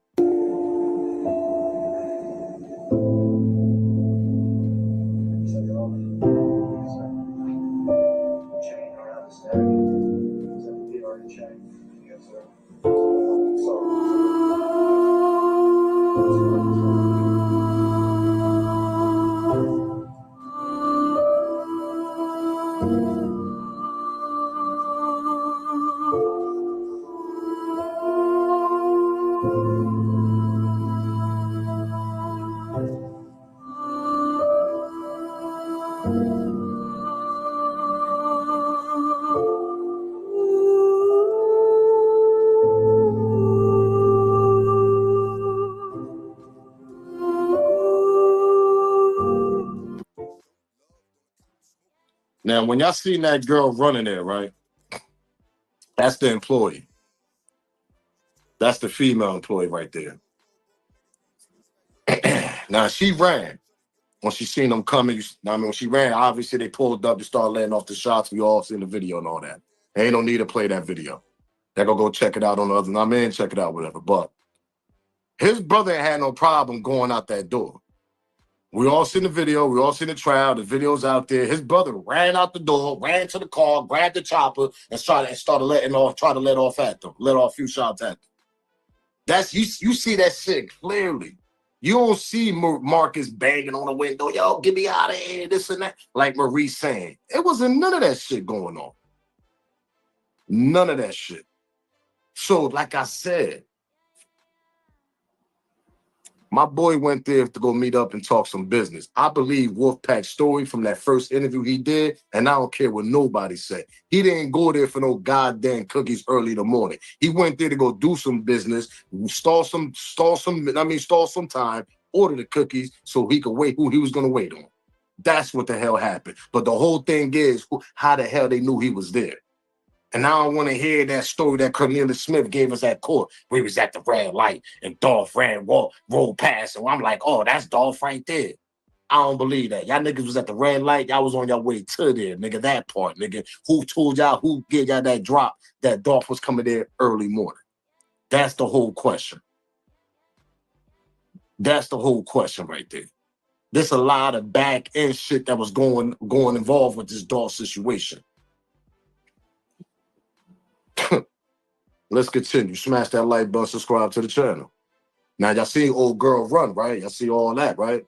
We're going to hear the cookie girl, the girl that said that she was there, the first girl to throw the narrative, like Wolfpack said. Whoever threw that narrative out there, you heard Wolfpack. Yeah, man, the narrative, they say he went to buy cookies. Okay, he did, but he went there for business. Remember I told y'all the turkey drive? And allegedly he was going to do a slash video too? Then I tell y'all he was coming over there to give whoever that money under the table, tell him to be quiet with it. I'm gonna pay y'all this. Let me use the lot for a couple hours. That part, you ain't got to tell the main landlord that own the lot who he was meeting. It couldn't be Mama. Allegedly had to be it had to be Maurice. And what a coincidence, he wasn't there.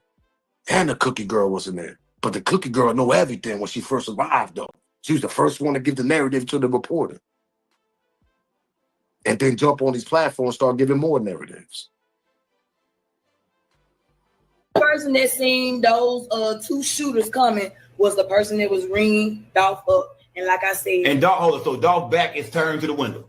Back was turned to the window. And they ring the cookies up. And as they ring, Dolph put his order in, they ring the cookies up. Is that when your people say they can see somebody running up to the window? No, this is how this went. This is what she told me went down. He went to the counter. I'm gonna do it step by step because that's how she gave it to me. Let's go. I went up to that counter. She said, he said, y'all got any chocolate chip? And then a call came in. She said, I'm telling you, this is the same statement she gave the cops. Because she told me from beginning to the end. Call came in because she was like, yeah, we got some chocolate chip. Got the call. All right, give me some of them guns. I'm gonna take this call, ring me up. The person that seen those two shooters coming was the person that was ringing Dolph up. And like I said, now y'all heard that. Remind y'all, when y'all go see the full video, when Dolph hopped out his car, it seemed like he made a call. He hung the phone up, whatever he was on, he hung it up. He was walking towards the door.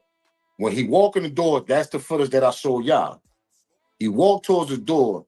He goes to the counter, and I'm about to show y'all again. That's when the call, he must have got that call right there. And then when he placed that order to burn time. Because he was waiting on somebody, allegedly. Like Brick Wolf said, Wolfpack, Spanish nigga, whatever. Brick Wolfpack, whatever that nigga did down in Houston. Like he said in that first goddamn interview. My boy ain't go there for no goddamn cookies early that morning. He went there to go do business. Now y'all heard what he said. Somebody called him. And we still didn't even get the information yet. The phone calls, none of that. It's a lot of shit they kept sealed. Like they doing with the Govain situation right now, right? That part? Now, peep the video again.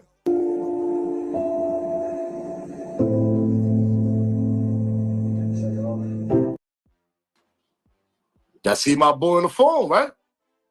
Y'all see?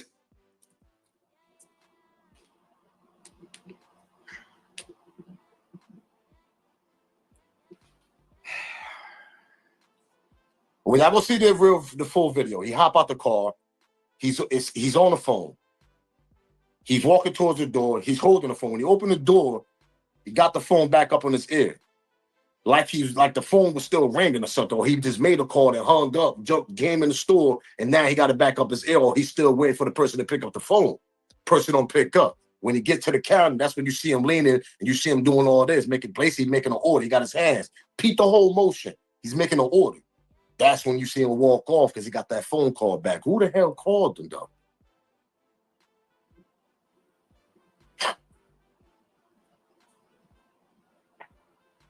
Then Killer Smith, oh yeah, we was at the red light. We seen Dolph spinning. We seen Dolph right past him. That's how we knew Dolph was going there. No, you didn't, nigga. Y'all was on your way to that spot because y'all was trying to beat Dolph there, but Dolph beat y'all there first, that part. And when you seen Dolph ride past, nigga, y'all was at that damn red light.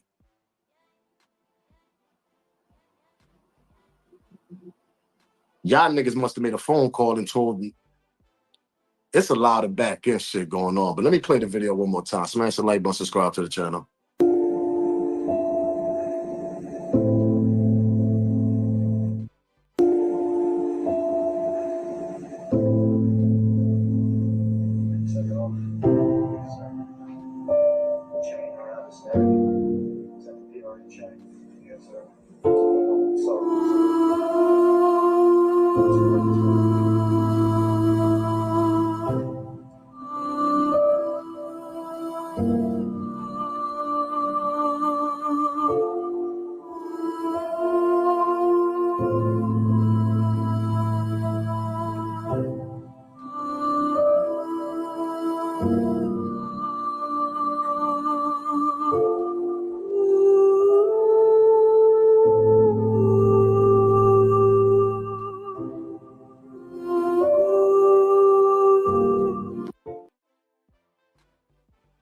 Then I tell y'all.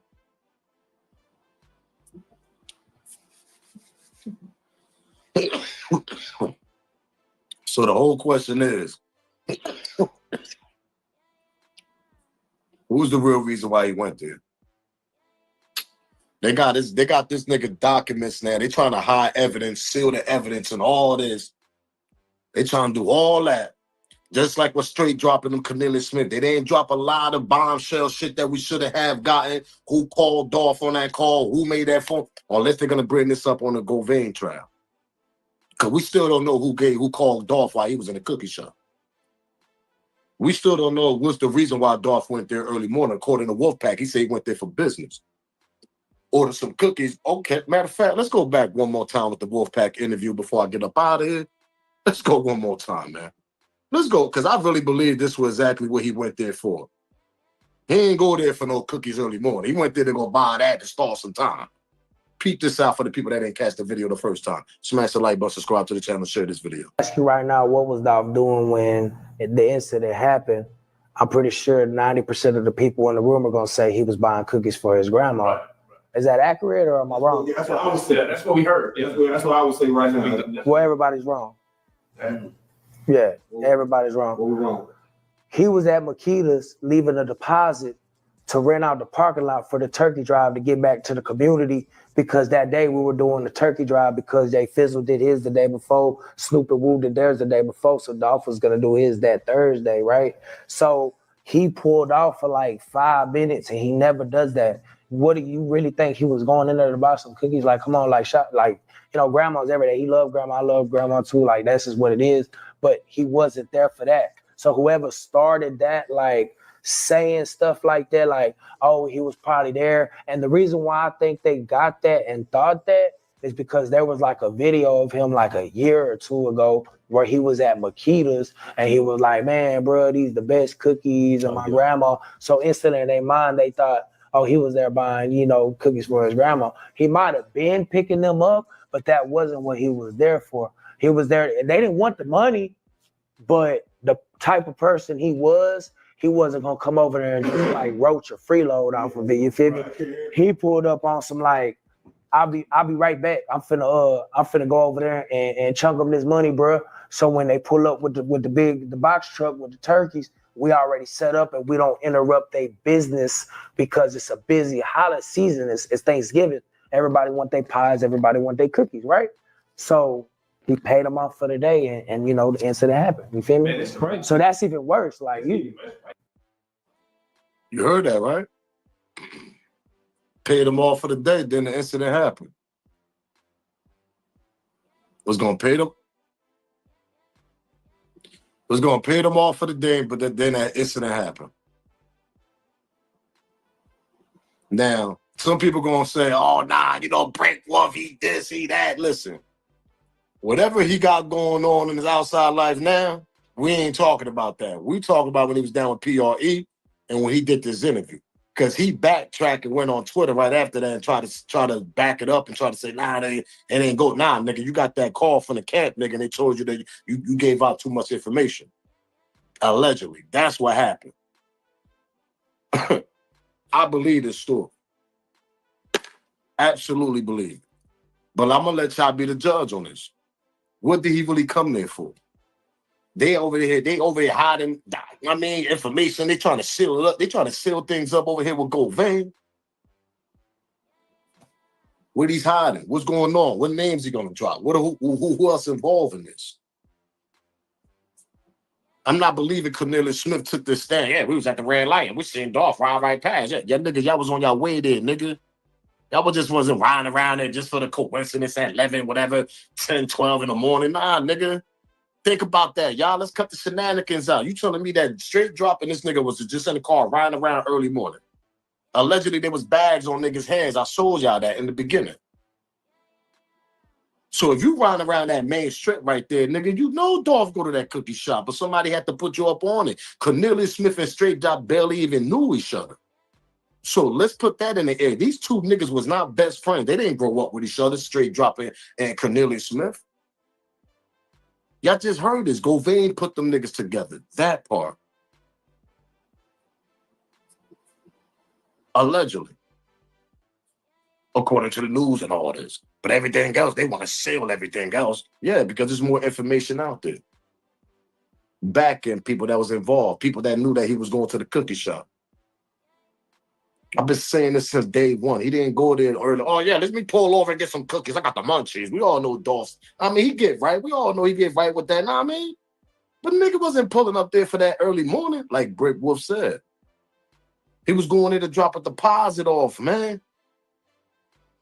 Oh, bingo. Where the money at? Did he have money in his pocket also?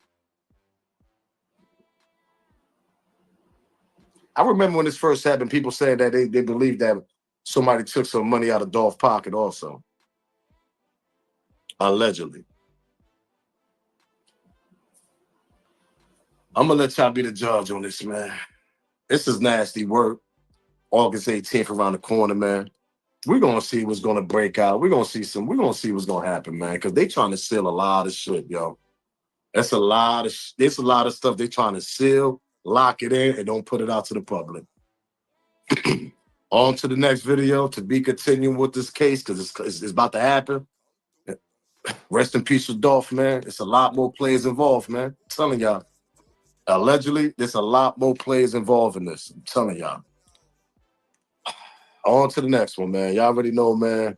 If they know, they know. It's your boy Smoke News TV, man. Rest in peace to my boy Dolph, man. Salute, gang. I'm out of here, man. Give me y'all smoking comment below. I want to hear y'all judge on this.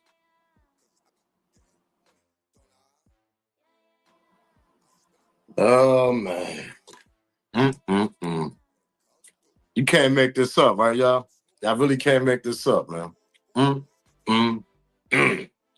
I'm telling y'all know what's going on. Hold up. I dropped a video yesterday about this topic. Govain went to court. You know, he went there pleading not guilty. And right when I dropped the video, some more news broke. And we're going to talk about this. We're going to go to the news clip. We're going to talk about all this. Saying that the evidence they're going to have, they're trying to seal it. They're trying to seal a lot of evidence. And they actually want the case to be thrown because they're saying the evidence that they presented to the judge, meaning Govain lawyer, saying they ain't got nothing to do with young Dolph getting knocked off, really. He's saying that it's just a he say, she say thing. According to Govain lawyer. This is what he said. He want the case thrown out, and they're saying they want the evidence, certain evidence sealed. What? First you walking around here going to Vegas, you gambling, you got a curfew. I mean, you doing what you want to do out here on a high-profile case as that. Rest in peace to my boy Young Dolph. And they saying that they offer him a plea deal. He ain't want it. So obviously they going all the way with this. They going straight because they went to court yesterday and they went to court today. So he was back to back with the court dates today. He had to go back today for a little, motion 2, whatever. And they push a motion there that, they put 16 motions in, meeting Govain lawyer. And they want some of the evidence sealed for the public not to see. What you got to hide? What's going on here? We got to talk about this, man. This is nasty work. I'm telling you. Didn't I tell y'all, I can't make this up. There's more people on the back end of this situation, of this Dolph case. That's what's going on here. Smash the like button, subscribe to the channel, man. Let's get this show started, man. Yo. If they know, they know. It's your boy Smoke News TV. We back in the building, man. Smash that thumbs up. It ain't going to hurt your feelings. It ain't going to cost you. Absolutely free. Share this video. Make sure you subscribe to the channel. Keep that notification bell on so you know when I'm dropping my video.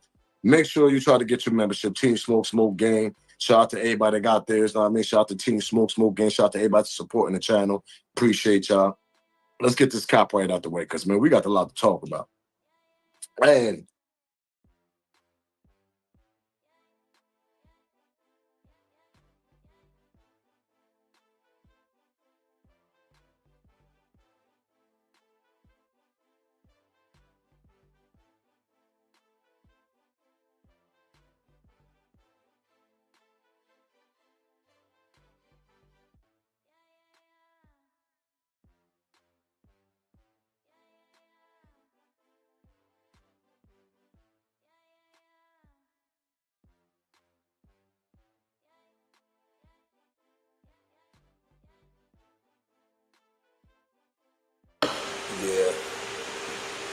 do it for me, man. Guess I'm gonna see y'all cats. For some reason, something difficult is always around. Peace out. Go all the way, all the way.